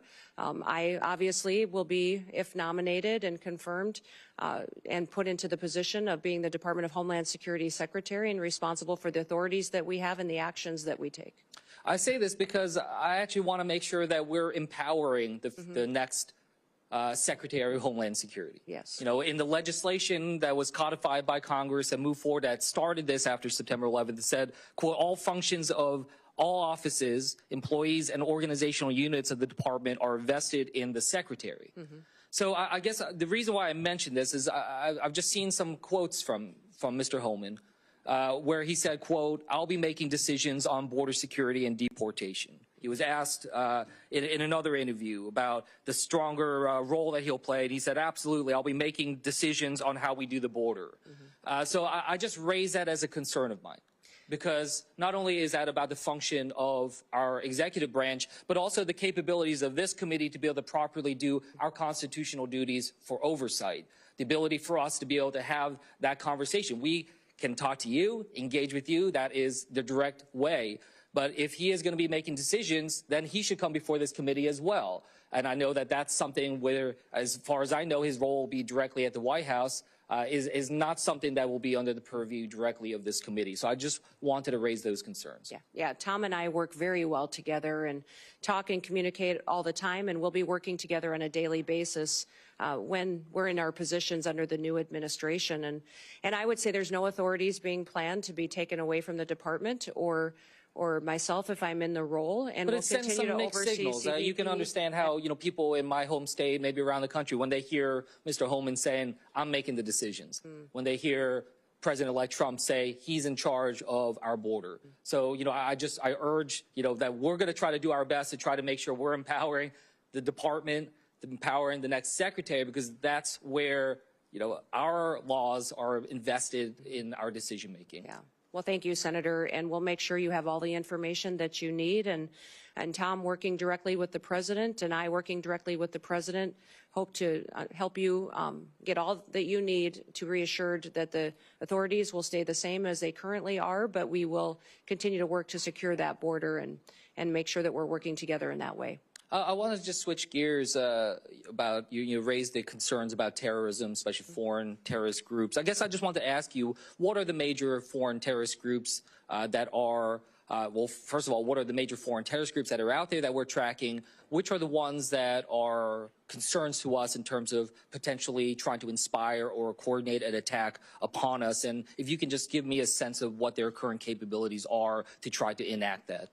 Well, I think we face a lot of threats, Senator, and since I'm not in the role today, I shouldn't get into specifics with you, but I think you can at least get into specifics years, about what organizations that are out there. Yes, so I just wanted to get a sense of your knowledge of the all the organizations. traditional terrorist organizations that have always threatened the United States, Such but I would as? also say, Hamas, ISIS, continuing down that path of those terrorist organizations, but we'll continue to also focus, though, not just on those, but also the cartels, their partnership with the Chinese, and what they are doing. Listen, I've told people for years, for over 30 years, I've worked on national policy, on food policy, on agriculture policy, and I've seen the Chinese agenda to infiltrate our country, control our food supply chain, but also their manipulation of their currency and stealing our IP. And now I believe that this fentanyl crisis that they have flooded our country with is geared, and the purpose of it is to kill our next generation of Americans. No, I don't discount the importance of those. When you focus on one or two groups, I think it takes your eye off the ball as to where all the threats could come from. We just spent a significant amount of time talking about homegrown terrorism as well. And I'm glad we're having that conversation. But the reason why I mentioned it, I was not trying to quiz you or anything of that nature. It's just that when the Department of Homeland Security, when their threat assessment for 2025 lists 3 organizations, lists Al-Qaeda, lists ISIS, in particular ISIS Khorasan, and the IRGC and the threat from Iran. I just want to make sure that I get it. You're talking about the importance of the border. We all understand that. We want to work with the incoming administration to try to have an orderly process with that. But I just want to make sure that in particular DHS, the primary mission, if we look at the founding legislation, the primary mission, the very first mission is prevent terrorist attacks within the United States and do everything we can to minimize that type of threat. So, yes, I do think it's important for us to focus in on 1, 2, or 3, or just wherever these terrorist groups are at. Yes, I know that part of that effort to try to minimize terrorist attacks is through the work that we try to do to secure our borders, all of them, air, sea, and land. But the primary mission still is about preventing terrorism, not just the border security. That's a tool to be able to accomplish that.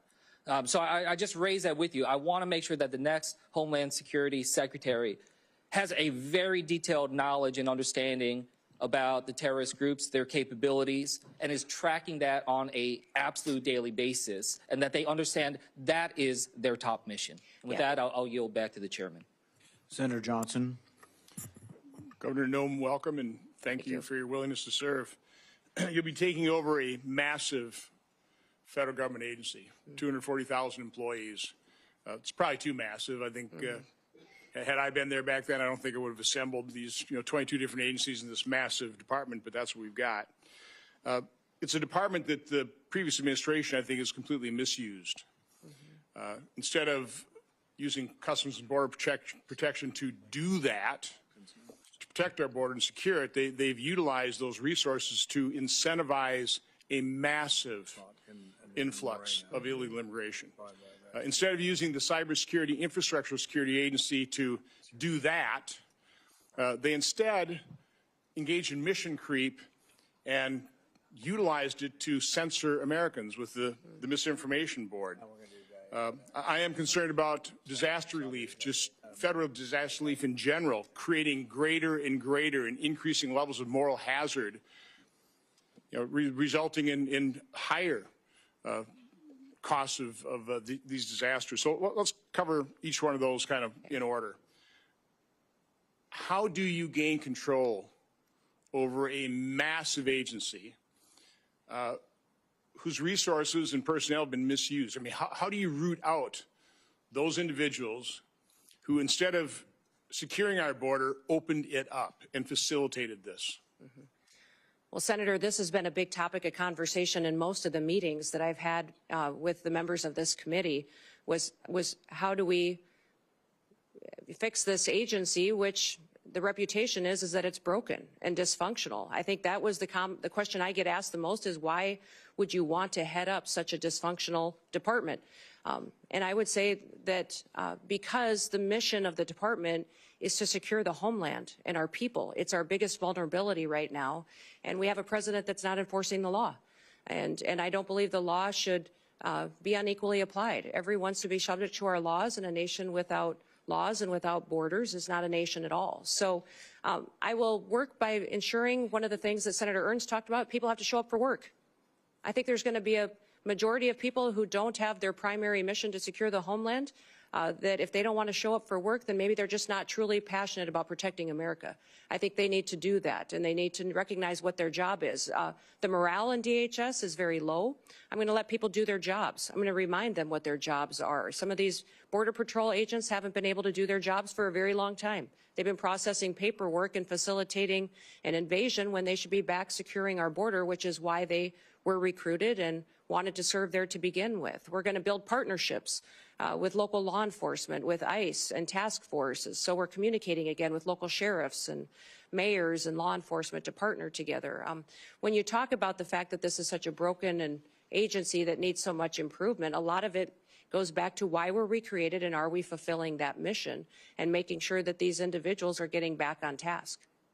So under my chairmanship and under the Trump administration, we did rename a part of DHS, the Cybersecurity Information Security Agency.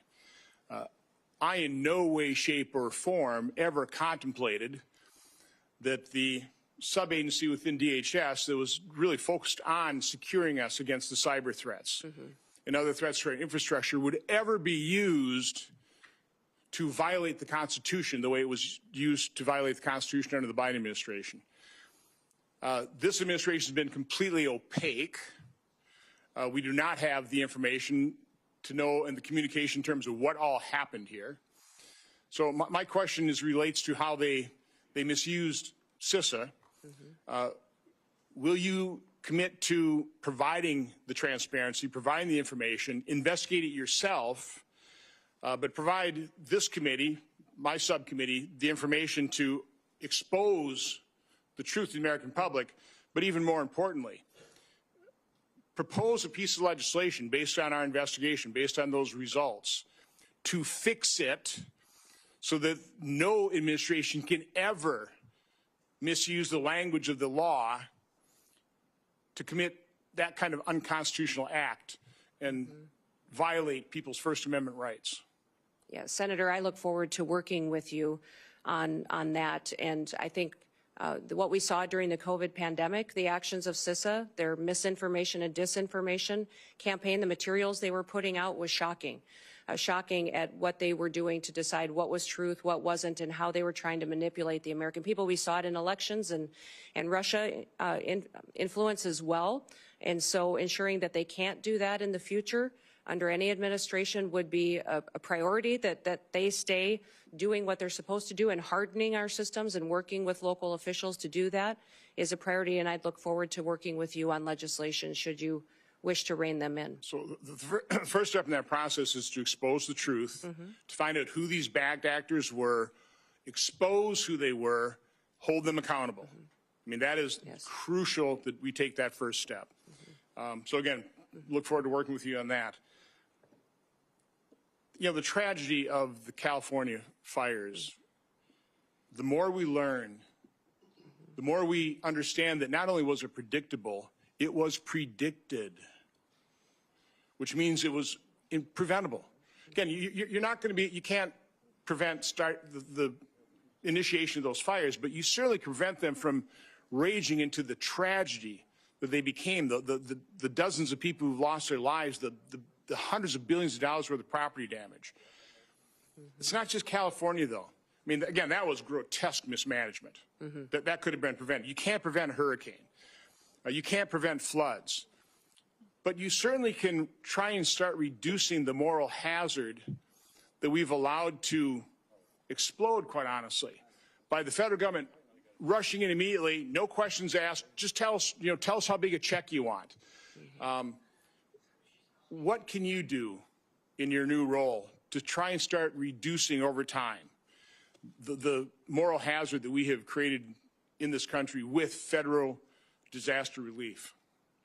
Well, Senator, emergencies and disasters are always locally led. They're led by the local communities and leaders, and that's because they're much more responsive and much better informed on how to bring relief and to get those emergency services there to meet the need. Then it's state supported and federally resourced, which means that when we come in, that we're supporting what the mission is, what those emergency operations and plans are that the local city and county and then also the state has implemented and do what we can to fulfill the mission of our programs.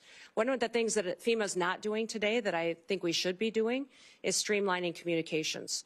We saw this in New Orleans. We saw it in other terrorist attacks in the country, and you just referenced it as well about the American people not getting the truth, senators not getting the truth and the transparency that we need, is that I believe FEMA can always put out a blueprint for what a response would be should something terrible happen.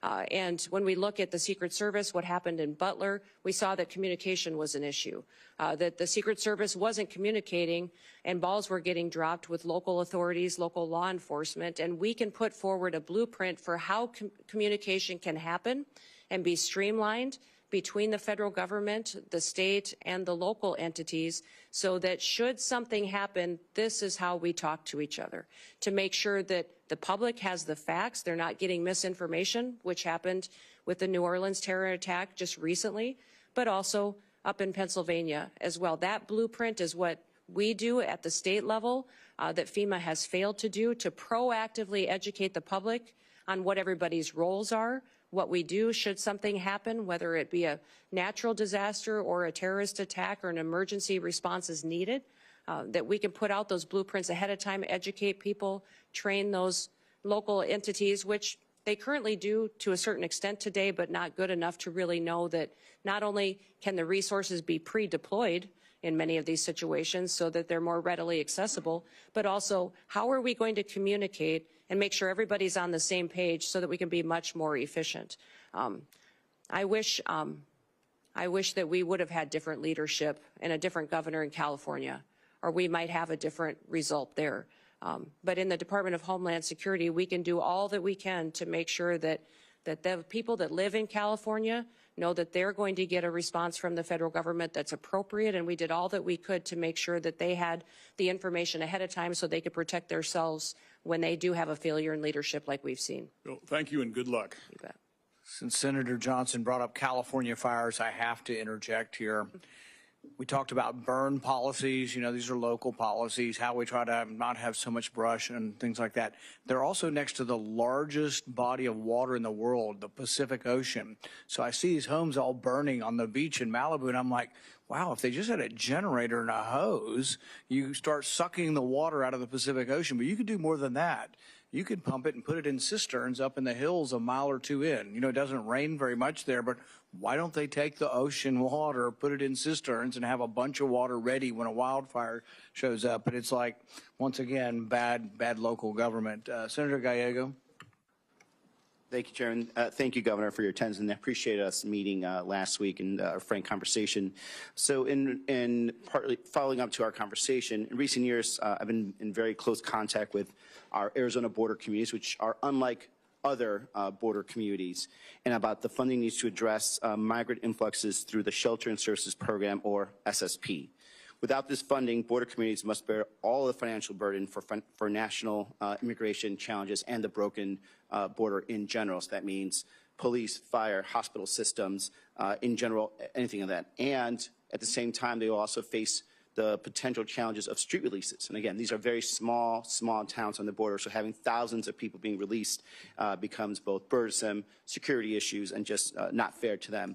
And we get lumped in with places like New York and Chicago about how they do their shelter programs. Our shelter programs are not the same as New York and Chicago. We do not permanently put people in apartments or anything of that nature. We are trying to move people away from the border so that way they don't become a burden on these very, very small communities. So I'm very highly concerned, as I told you in our meeting, when the SSP program becomes politicized and to the point where we get lumped in with those programs which I don't think are effective and are actually counterproductive, and it ends up depriving our small Arizona borders of these very, very vital funds that they need.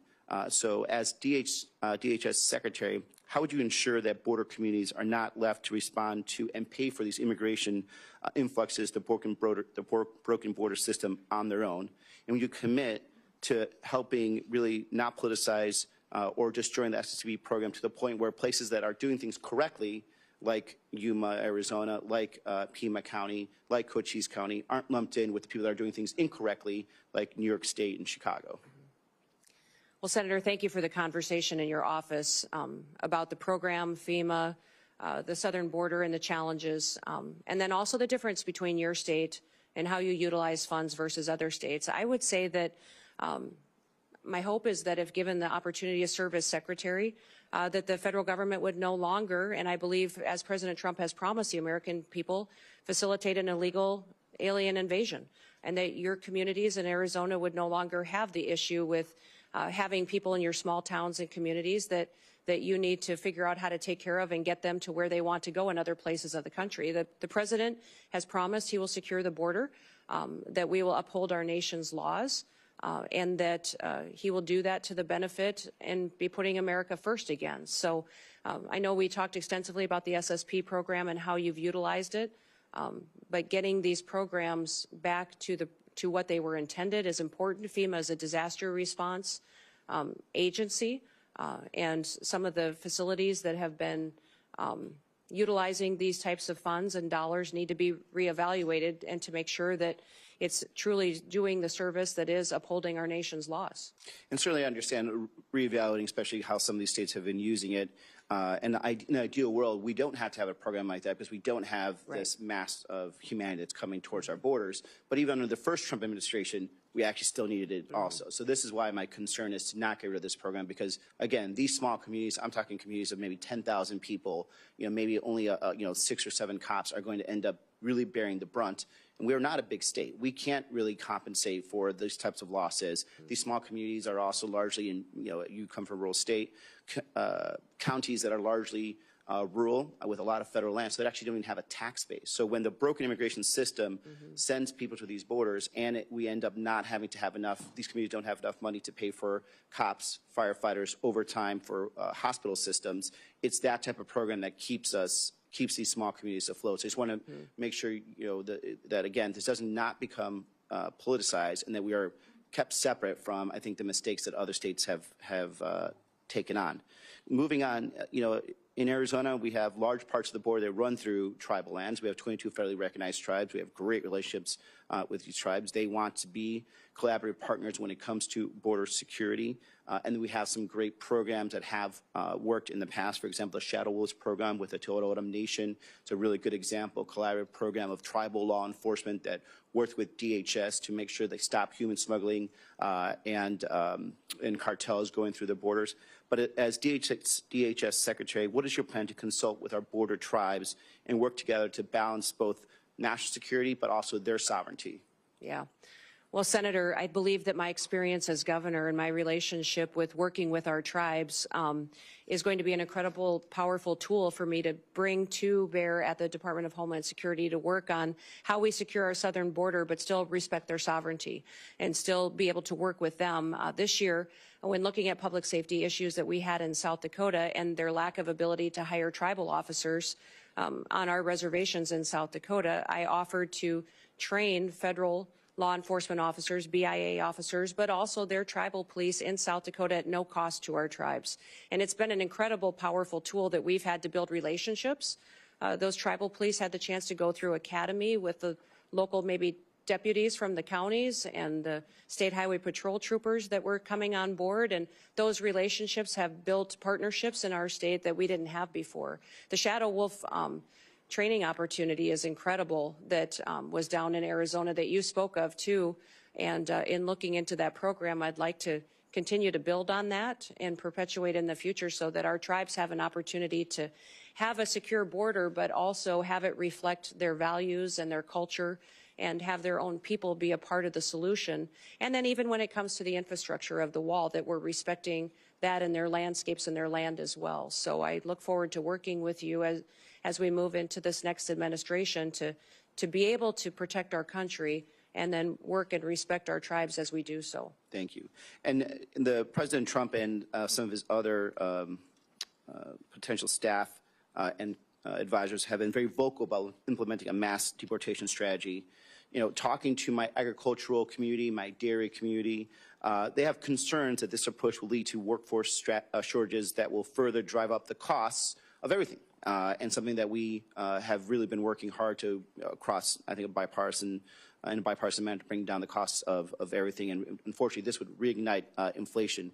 What is your plan to ensure safe and legal immigration processes for agricultural workers while protecting local agricultural operations, including those both in of our home states? Well, Senator, the President and President Trump has been very clear that his priority is going to be deporting criminals, those who have broken our laws and perpetuated violence in our communities. That'll be the priority. And as I spoke earlier with our statistics, having over 425,000 of those with criminal convictions in our country, that will be a focus that we need to tackle right away, and it'll be a big one. Beyond that, his next priority is going to be those with final removal orders, and focus on those individuals who have long overstayed, and that there is a consequence for ignoring our federal laws. Beyond that, we'll continue conversations. As you know, I'm a farmer and a rancher and come from an agricultural state, and we'll work together to make sure that laws are followed. You know, it is the Senate and the House that puts forward the laws. I, as Secretary, uphold the law. So you determine what that is, and debate and discussion. I'll be transparent and share as much information and insight as I have with my background and experience, and continue to work with you. Senator Moreno. First of all, thank you, Governor, for being here, for testifying before this committee, and for your service, not just to your state, but to America. 9 years ago today, we met in probably the coldest day I've ever been in my life in Iowa, as you and I were making phone calls and whipping up votes for Republicans in Iowa. My wife, Bridget, who's here, got a chance to meet you. And we left Iowa saying, that person's really going to go far. And here we are 9 years later. You've been an amazing governor, amazing congresswoman, and now you're going to make an even better Secretary of the Department of Homeland Security. So I think sometimes in D.C. we tend to complicate things. There is a current Secretary of Homeland Security. So why don't we take this opportunity to do a little job review and compare and contrast him to you. So just if you don't mind, I'll ask you some questions and you can give me an answer. Secretary Mayorkas allowed about, you said it, just about 400 people on the terror watch list to come into this country illegally. If you were confirmed as Secretary of Homeland Security, how many people on the terror watch list would you allow into this country?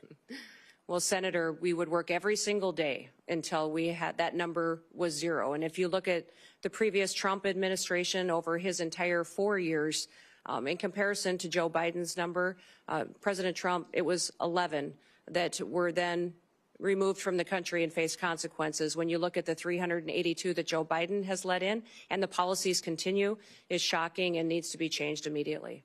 Mayorkas let in about 12,000 murderers. How many would you target to let into this country? My goal every day would be have no murderers allowed into this country and our communities. Mayorkas allowed 16,000 rapists. How many would you target to let in? Every day I'd work to make sure that there was none let into this country. He let 600,000, Mayorkas, 600,000 people with criminal convictions. How many would you allow in?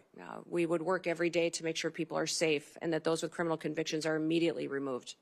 How many private jets would you have the United States taxpayers have fly into foreign countries to pick up people to bring them here? Yeah, Senator, we will no longer be undertaking that mission at the Department of Homeland Security. So not 700,000 individuals on private jets over the last 4 years. You would not have any. No. I'll be working with President Trump to put in place his agenda in adherence to our federal laws.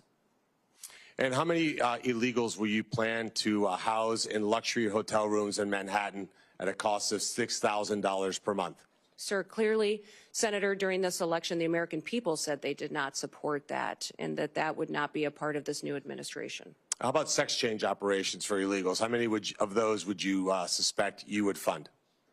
Senator, I believe that the Department of Homeland Security will be reevaluating its mission in this country to not allow that going forward under President Trump's goals. And if you had an illegal migrant that was in this country and they committed a crime, would you offer them airfare from one state to another to evade law enforcement? Sir, I will be following this nation's laws and the Constitution and make sure that all laws are adhered to. And if you had been the head of the Department of Homeland Security a year or so ago, would you have closed a detention center in Georgia that would have allowed the release of somebody charged with a crime? Sir, I don't have the specifics to that situation, but certainly that would not be something that I would want to have under my watch. So just to be clear, Lakem Riley would be alive today if you had been the Secretary of Homeland Security. Senator, my hope is that that would be true, yes. Let's switch to another part of the disgraceful immigration laws that Biden and Mayorkas, who objectively, by the way, objectively has been the worst cabinet member ever in the history of the United States of America. Let's talk about temporary protective status. Temporary being the operative word. Mayorkas and Biden just extended temporary protective status again through 2027.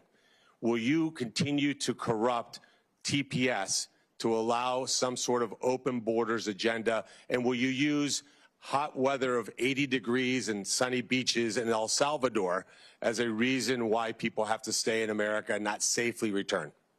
Yeah, Senator, this program has been abused and manipulated by the Biden administration, and that will no longer be allowed to allow that and these extensions going forward the way that they are. The program was intended to be temporary, and this extension of over 600,000 Venezuelans as well is alarming when you look at what we've seen in different states, including Colorado, with gangs doing damage and harming the individuals and the people that live there.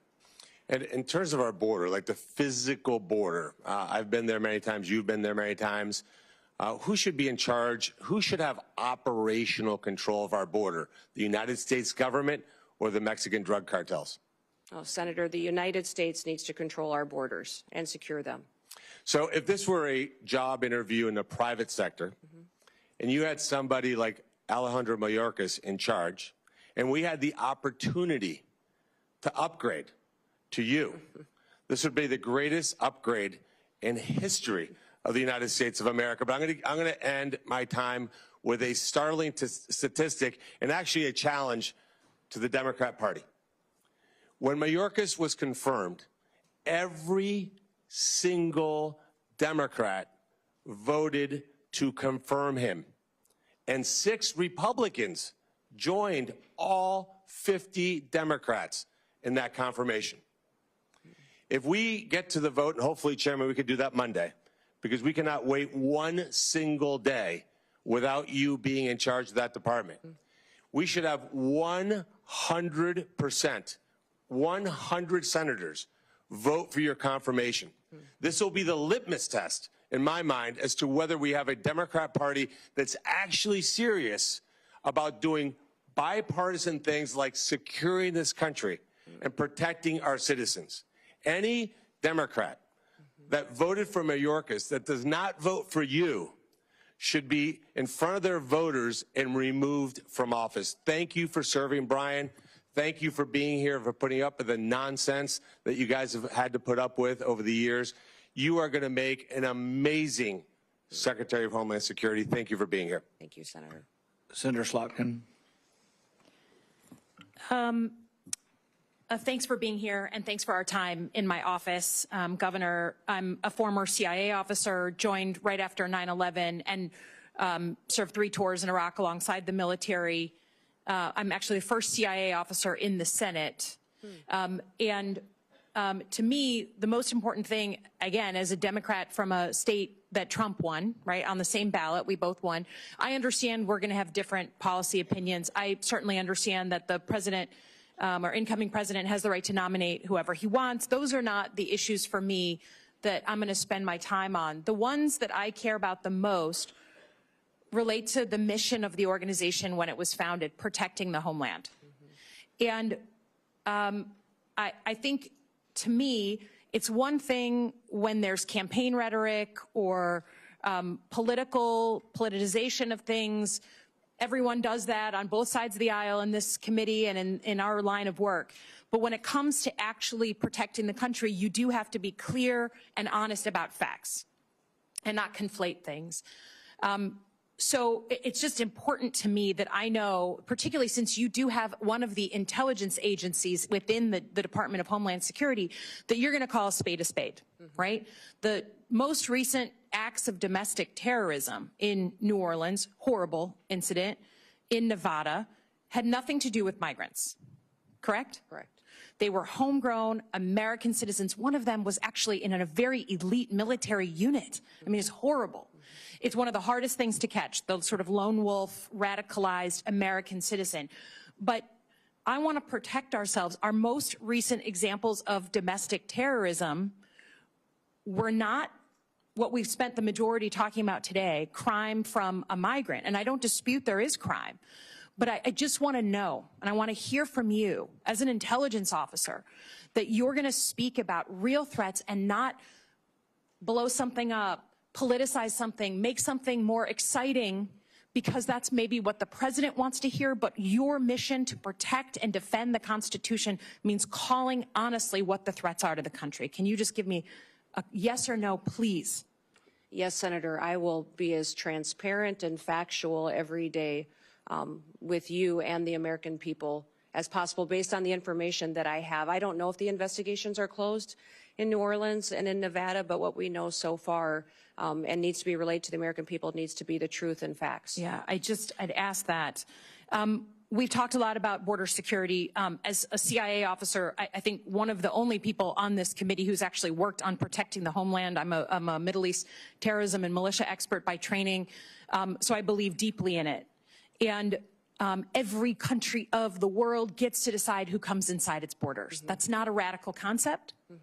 But I think I've been open with this committee that it is also on us to fix the deeply broken legal immigration system. I'm glad to hear that you're going to carry out the laws on the immigration system. Democrats and Republicans are to blame that we haven't fixed this system. But I also believe you can't fully control the border unless you give people that we need for our companies, for our economy, a legal vetted way to come here. So do you believe in legal vetted immigration and that we need more of it in the United States? I do believe we need to follow our legal immigration laws and that it needs to be vetted. We need more resources, I believe, in some of the elements of this to ensure that do you believe that our economy depends and needs some level, just like your family came from Norway and on economic, drive and wanted a better life. Immigration's always been a part of our history and will be a part of our future. We just need to make sure that we're adhering to our nation's laws, which this body has the ability to. I'm with you. Continue to change and to put in place. Again, going back to the fact that you will pledge an oath to the Constitution, not to President Trump, just like every other nominee. President Trump said in November that he is willing to use law enforcement, National Guard, or even active duty military to go after, quote, the threat from within the United States. I don't know exactly what he was talking about. But we have recent examples from your predecessors at DHS where federal law enforcement were sent into a state, in this case Oregon, without coordination with the governor. Those federal law enforcement officers at the time were putting down threats to federal buildings, and they were legitimate threats. I don't dispute there was destruction of property going on during a bunch of protests and riots. So I don't dispute that, but they weren't wearing insignia. We talked about this. They weren't wearing any markings. So people were arrested by folks in fatigues with no names, no idea who they were, like right out of a bad Hollywood movie, okay? If the president asks you to send in federal law enforcement to a state without coordination of that governor, would you support that action? You know, Senator, my job, if nominated and sworn in as Secretary of Homeland Security, is to uphold the Constitution and to uphold the rules of this country. Yes, that will be the oath and the pledge that I will be making.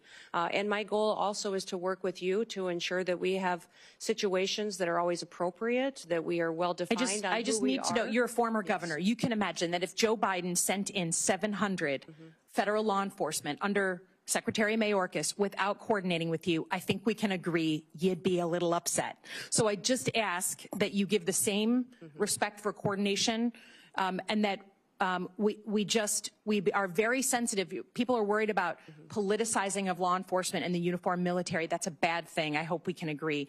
Lastly, I will just say, look forward to looking at the northern border, the Gordie Howe Bridge, your help staffing that. We know you aren't, right now, across many administrations, we haven't met our staffing goals at DHS, and that's a problem, so we really want to make sure that opens on time. But I also want your assurances, you received FEMA assistance from Joe Biden's administration, right? You had historic floods, you asked and requested of the administration, and you were given millions of dollars to help with that. I understand you don't like Gavin Newsom, but can you say in front of the American people that you will open the books to this committee, who does have oversight over FEMA, right?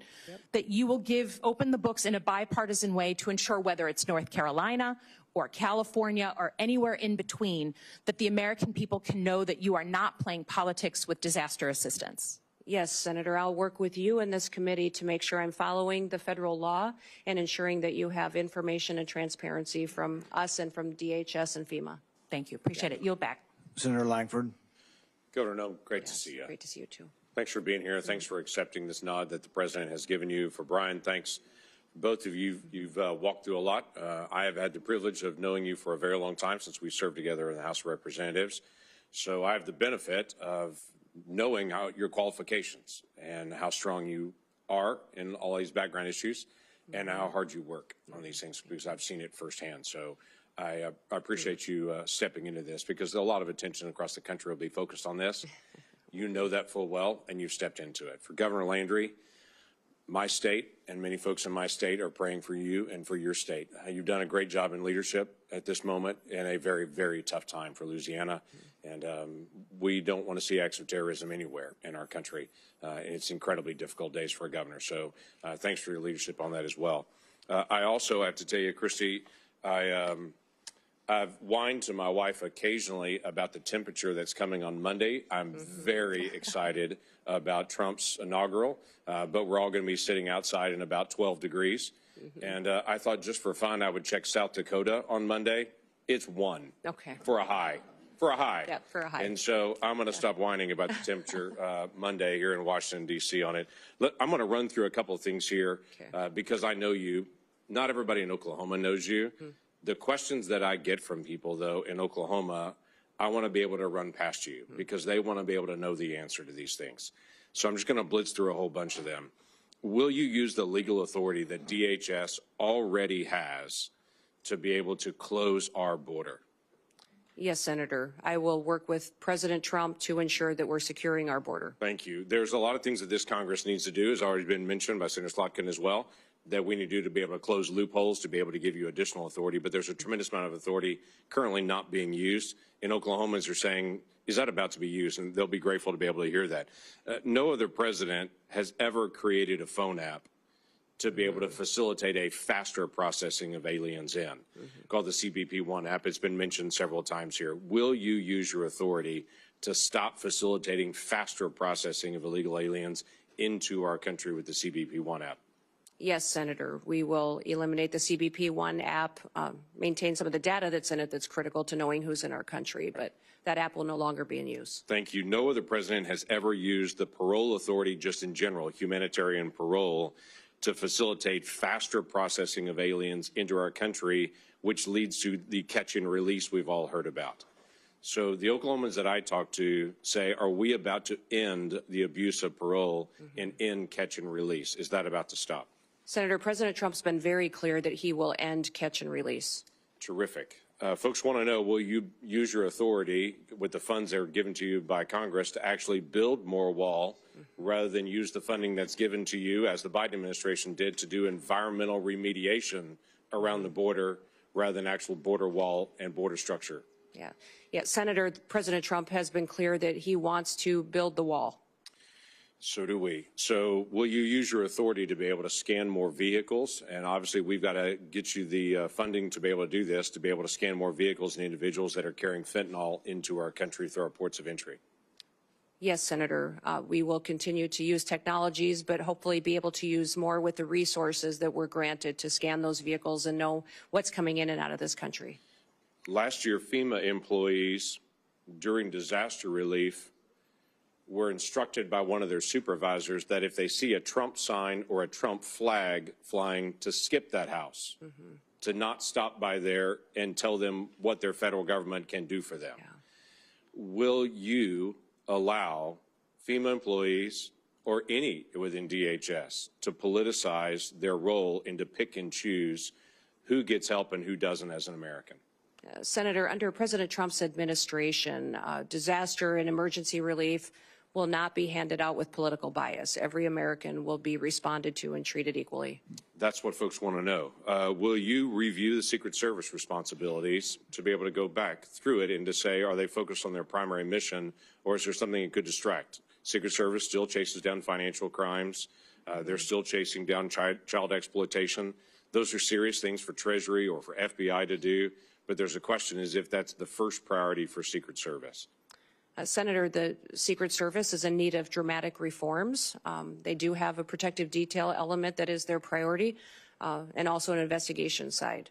My understanding is that that investigation side is often used to train the protective detailed officers, but clearly they are not focusing on what their true duty is, and it needs to get back onto what they were created for, and that was the protective detail mission and emergency situations that they need to help plan and prepare for and defend. Thank you. This committee made a request to the Secretary of Homeland Security last year, and by the way, also the head of the FBI, to be able to come before this committee and to do what every Secretary of Homeland Security has done for the last 20 years, every single year, unbroken, until last year. And then the Secretary refused to come before this committee in an open session and talk about national threats. Now, the former chairman protested strongly to the Biden administration and DHS they weren't coming, but they still refused to be able to come. Will you come before this committee and talk about the threats openly so the American people can hear them in a public forum? Yes, Senator. Senator Peters and I discussed this quite a bit in our meeting as well, and I have committed to come and give that briefing to this committee and to the American people. Thank you. We need that. Let me tell you another challenge we've had with Homeland Security in the past 4 years. When we ask for data and for information, we get, I'll get back to you on that. When we ask again and again and again and again, we get the same statement. I'll get back to you on that. Now, I can go down the street to the command center where they actually get the data in live and they have it up on big screens and they're tracking exactly what's happening on the southern border to the minute. But if I ask for what happened last month, they'll say, we're still gathering that data. We're not asking for anything other than what Congress is supposed to get. That's the ability to be able to see data and to have real oversight over DHS. And that has been a failure of this DHS, along with multiple other issues on that.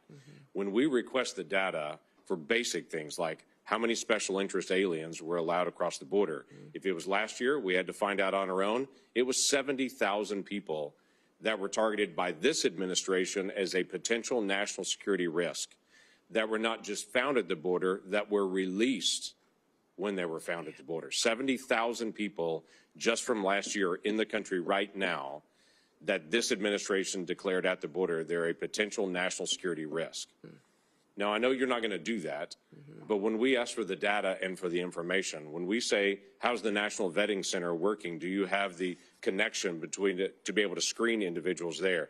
We're just doing our oversight responsibility. You've served in Congress before and did a great job on that and did oversight.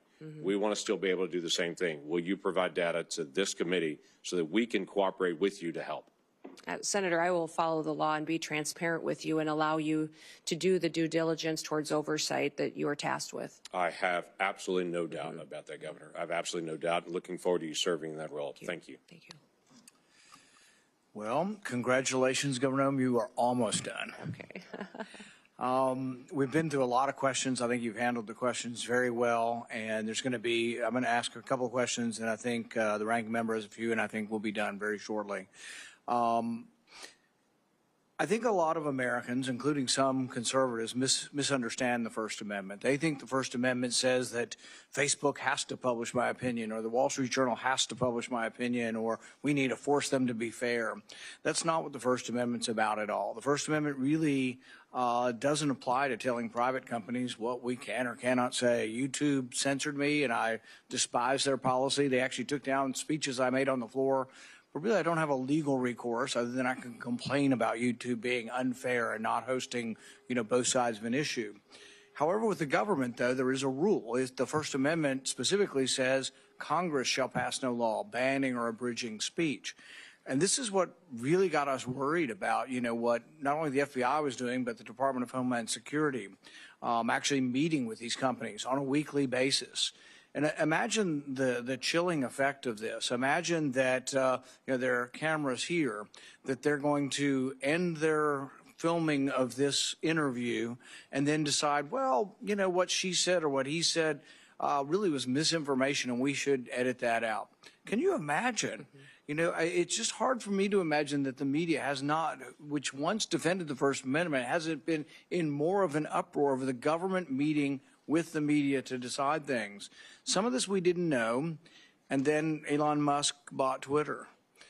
People asked him, they said, well, you've paid $44 billion for Twitter, isn't that too much? And he said, I paid $44 billion to defend free speech.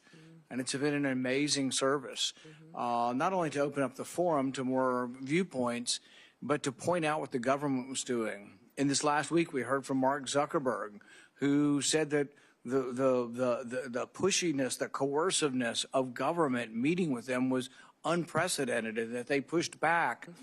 But he also said worse than them just sort of telling him he should restrict speech, they also threatened him. They threatened to come after him through antitrust law. They threatened to remove parts of, Section 230 of the liability protection.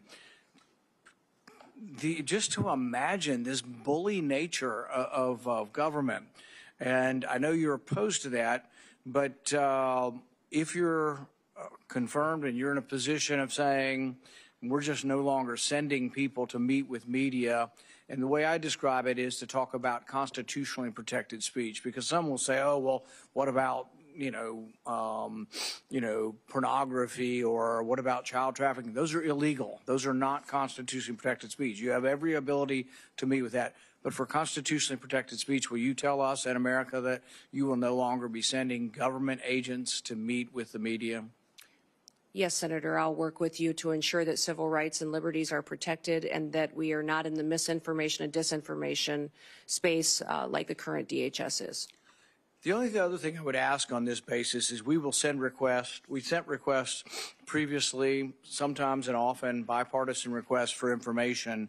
The Twitter files, Michael Schellenberger, Matt Taibbi, Barry Weiss did a great job of showing what was happening in Twitter and how they were cooperating with government. I think the other investigation that needs to occur is who were the people in government they were talking to? Do they still work at DHS? And can we make sure that they're not in a position of authority? And this is not something I'm going to tell you to do. It's just a request that you have your own investigation, that you have people who work for DHS to say, we are going to look for people who are bringing their political bias to work and trying to influence speech and restrict speech based on their bias, and help us in rooting that out and making sure that these people never again have that responsibility, because I think that I don't think there's ever been anything like this as far as the restriction of speech. And I think the election is largely going to stop and tilt things the other way. But will you help us by looking internally for those who are trying to restrict speech? Senator, I look forward to working with you on that mission. Okay. I don't have any other questions now, but I think Senator Peters and Senator Blumenthal, and we'll see how it goes. We're going to start with Senator Peters with one more 5-minute round. Yeah, I'll be fairly brief. We've had opportunity to talk at length about many issues, and again, I appreciate that, Governor. I just want to stress going forward, and we've heard a lot of comments here. I think there's been a fair amount of political theater, not as much as I know exists in other committees, and I've always strived, and I know Ranking Member, or now Chairman Paul, share the notion that we want to be a fact-based committee and try to find tangible solutions to the tough problems that we face, and data is important. We've heard a lot of numbers being thrown around here, and I don't have time to go through and challenge those numbers. Some of them we don't even know where they came from. I don't think that's helpful to the very important mission, if confirmed, that you're going to be dealing with. So I hope in the future that we're actually dealing with facts. You've mentioned many times that you do want to deal with facts and real data. And again, we heard a lot here that's not real data, and we should not operate that way. And if confirmed, when we move forward, I'm going to look forward to working with you based on the facts and understand where the real threats are, how we need to appropriate resources to make sure we're meeting those threats. And let's take this hyper-partisanship out of such an important issue of Homeland Security. We have way too much partisanship in this country, and it's resulted in a polarization of people here. We've got to come together as this country. We've got to lock arms and understand that we're all proud Americans. We all want to do what's best for the American people and solve the issues that are before us. So in that spirit, and certainly you've communicated that spirit to me, but in that spirit, I hope, if confirmed, that is exactly what you will be bringing to this office. And let's move away from this toxic political environment that we have in the country and celebrate what's great about our country and the spirit of bringing the American people together. So I have one question before we turn it over to other members. As a member of this committee, as well as the Armed Services Committee, I've focused a great deal on the safe integration of drones in our airspace while addressing the growing threats that drones possess. We certainly see what drones are doing in changing the face of warfare, whether it's in Ukraine and other battlefields around the world. We are very concerned about the weaponization of those drones and what it could mean to the security here in the United States. I've proposed comprehensive legislation to extend authorities beyond just the FBI and DOJ and Homeland Security to local law enforcement. You mentioned in your comments about security for the Super Bowl, which is incredibly important. But we have to remember that that threat exists for all games. In fact, one of the biggest supporters of my legislation is the NFL. In fact, we just had a recent playoff game that was delayed because of drones that flew into that playoff game. We are very concerned that you could have a drone with a grenade or an explosive device, which would be absolutely catastrophic. It's absolutely essential that we address this threat. What we're seeing around the world and what we're seeing in daily activities should be a concern. I think this is just a matter of time. It's not if, it's when. and we need to be on the front end of that. And with that in mind, I want to remind folks that Congress just recently extended critical counter UAS authority, counter drone authority, only for a short time basis for the 12th time. We only do these little tiny short-term extensions, and we aren't dealing with the problem comprehensively as we should. And those are going to expire on March 14th, a very short time from now. And so my question for you, Governor, is if confirmed as DH Secretary, will you commit to working with me and my colleagues to pass durable, long-term authorities that will protect this country from what is a real threat and it's just a matter of time? And I don't want to have a horrible incident occur and people wonder why we didn't take action beforehand. So please address that. Senator, I look forward to working with you in this committee to address the threats we may face and the usage of drones in this country and in relation to our national security interests and our homeland security interests. So thank you for bringing up the conversation today, because it is one of the areas within DHS that we have a responsibility to address in cooperation with Congress. And my first comments, I'm bringing people together. Please comment on that. Oh, well, thank you, I didn't sir. ask that question, yes, but no. it's in my 24 seconds left. I'm looking forward to working with everyone, Republicans and Democrats, and everyone else in between that in this country that is focused on keeping America safe and secure for our future. I would just point, Senator, to my background and my history. When I came to Congress, I worked with Republicans and Democrats on both sides of the aisle on many pieces of legislation and was very happy to do so and focus on priorities on where we could agreement, knowing we may disagree on some issues, but there was areas where we could keep the federal government accountable and do due diligence by the people that pay their taxes and get up and go to work every single day. As governor as well, I was governor for every single person in the state of South Dakota, and they were my #1 priority, and everyone knew there that it didn't matter if you were Republican or Democrat, that my focus was on them and keeping our state thriving and free. So I look forward to continuing the work that I always have to be coming up with solutions and in a bipartisan manner. And hopefully my visits to your office and conversations reflected that and my intention on how I would conduct the role as the Department of Homeland Security Secretary. Got a brief follow-up to that. Sure. So it's data Yes. and facts that we can all agree on that drive our policy and not political theater. Would you agree? Well, certainly, sir, we need to be addressing facts and information rather than political theater. We also need to speak truth to facts. So I think it's important that we're willing to confront our challenges head on and have those conversations. And you'll see me back at your office door very soon to continue our work together. Very good. Thank you. And I want to second basically what Senator Peters has said. Like on records requests, I've told him, and I plan on it, it's going to be administration of my party. But if he wants records and they're legitimate records, we're going to sign requests together, and we'd like to get the records. It also helps, though, and I think Senator Langford mentioned this, is you ask a question, not you, but to the administration or any administration, and they're like, oh, yeah, we'll get back to you on it. Many times I've even asked in advance, and I would suggest that we ask in advance together. We ask in advance. If you're coming in a month, we say we want this data, be prepared to talk about it. And if you are, you'll have many more friends on both sides, because what usually happens, and that's why I don't like springing the question. If it's a technical question that needs data, we're going to tell you in advance, at least I will, and we want you to come prepared with that. And that goes a long way, because really what happens is we get stiff-armed. They say, we'll get back to you, and then we have no way to force you, really, other than we could cut the money off, and nobody ever does that. But you'll have 200,000 people working for you. By goodness, send your experts out, scour the records. And it is true. I mean, facts are difficult, and sometimes there's different spins on the same set of facts. But I think that will help. On the drones, I think we need more facts, you know, so I'm more than willing to work with the ranking member on doing something on drones, but I don't want every sheriff out there shooting up in the sky at stuff. We got to figure out, we got to get the truth about, do we really have drones everywhere flying all the time? How many of them are planes? How many of them are drones? And let's go through this, and then let's figure out, and then let's talk about how we bring drones down. If we interrupt and collect a lot of cellular signal through that, are we doing it with a warrant?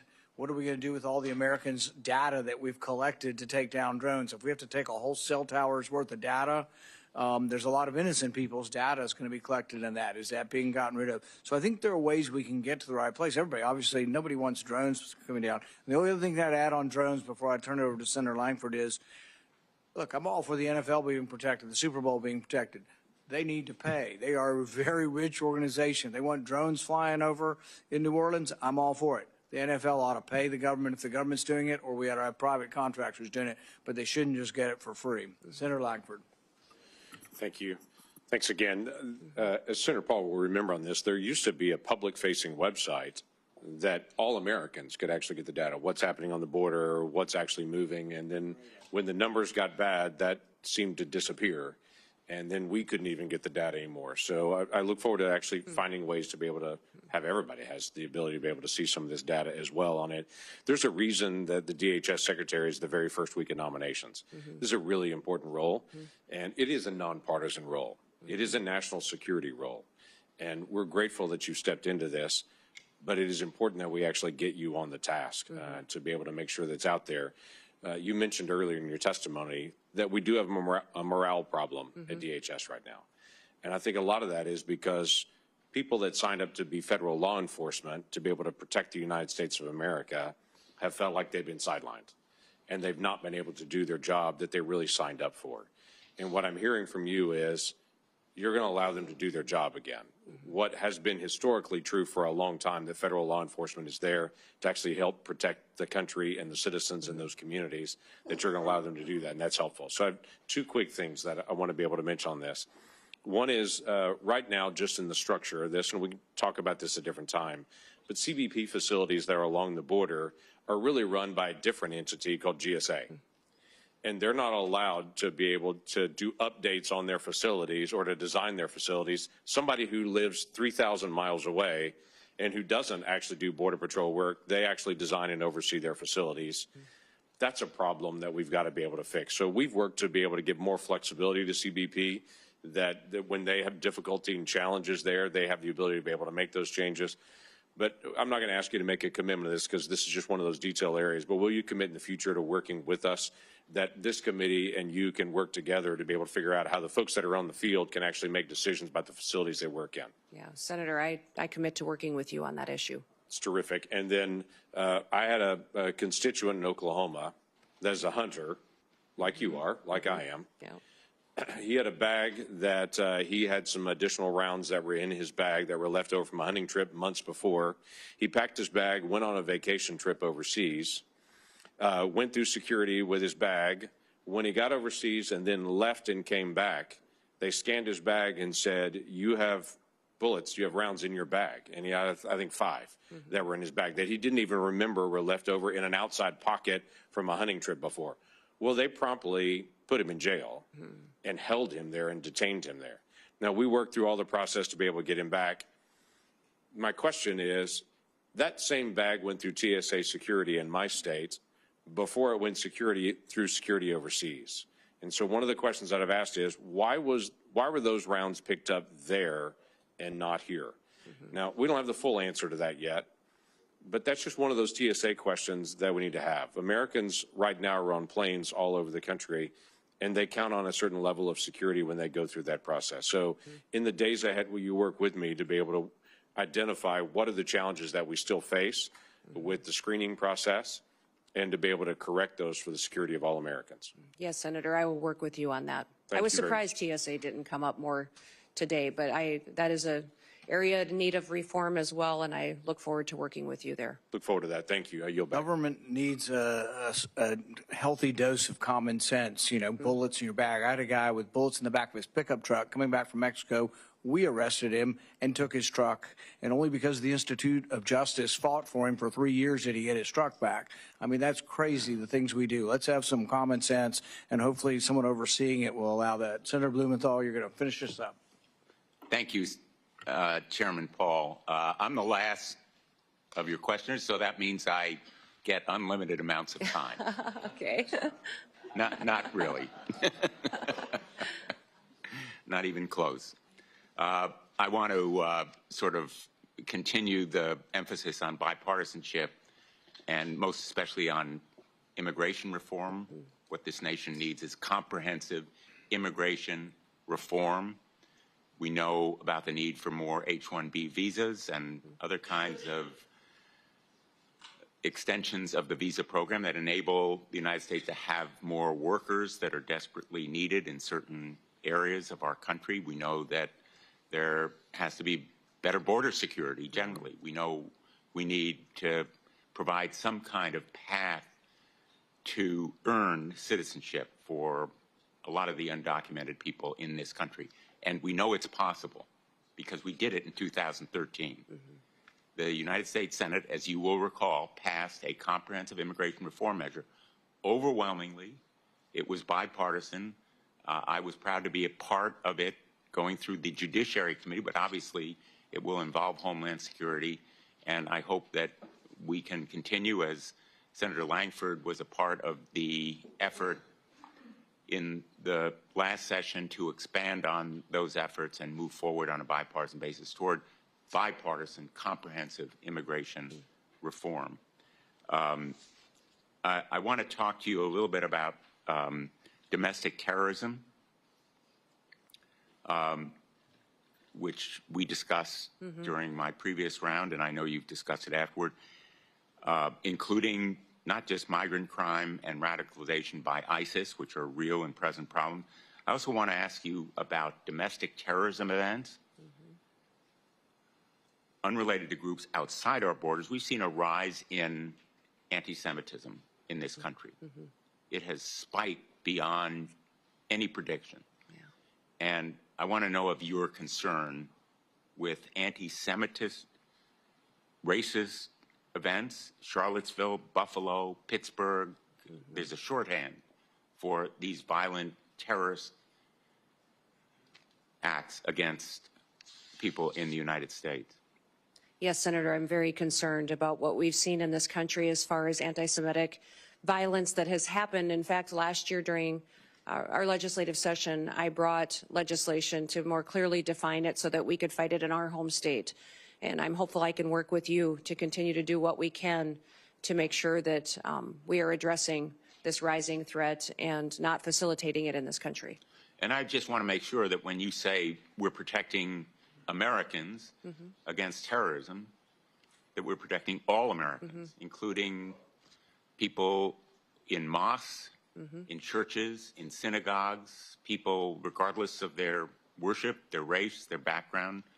We need to protect all Americans from anti-Semitism, racism, Islamophobia. I hope you'll commit to that effort. Yes, correct. Thank you, Senator, and I look forward to working with you to do that. In my closing minute and a half, I just want to call your attention to an effort that I've led to help reunite children with their parents, children who were separated as a result of the so-called family separation policy in the last administration. I have introduced a measure called Keep Families Together, not only to limit separation of families at or near ports of entry, but also the Families Belong Together Act for several Congresses to help bring the children, the kids who were victims of this policy and who still are not back with their parents. I hope that you will support that kind of effort. Senator, the Trump administration never had a family separation policy. They had a zero tolerance policy, which said that our laws would be followed. What I'm alarmed by is the over 300,000 children that went missing during the Biden administration. And when we talk about children and what they're potentially facing as far as victimization in this country and the trafficking that's going on, this administration's lack of desire to find out where those children are or what they may be going through is alarming to me. So I want to stop that. Because my time is expiring, I'm just going to interrupt again with apologies to say, let's put aside. Well, I can't put aside 340,000 children. Labels. Let's put aside what happened in the past. There are still 1,000 children who are separated and waiting to be reunited. I'd like your commitment that you're going to continue the effort to reunite them with their parents. Senator, keeping families together is critically important to me and to this country. I'm concerned about Laken Riley's family, that they no longer have her. I'm concerned about the fact that we have people in this country that don't know where their children are, or people in other countries who sent their children here and they've been lost by this administration. So yes, my focus will be to keep families together. We will uphold our law and we'll make sure that we're doing everything we can to keep our children safe from the trafficking and the drug epidemic that's hit this country. I'm going to end on an optimistic note and say I take that as a yes. Yeah. Thank you, Mr. Chairman. Thank you for your testimony. The nominee has filed responses to biographical and financial questionnaires, answered pre-hearing questions submitted by the committee, and had their financial statements reviewed by the Office of Government Ethics. Without objection, this information will be part of the hearing record, with the exception of the financial data, which are on file and available for public inspection in the committee offices. The hearing will remain open until 5 p.m. today, Friday, January 17th, for the submission of statements and questions for the record. This hearing is adjourned. Thank you, Senator.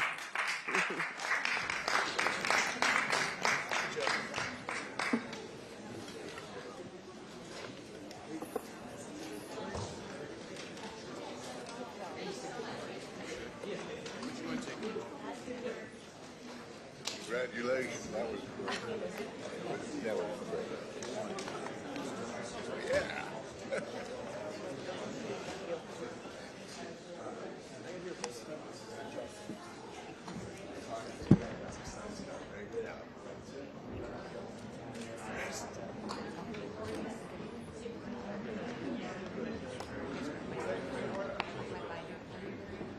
Great job.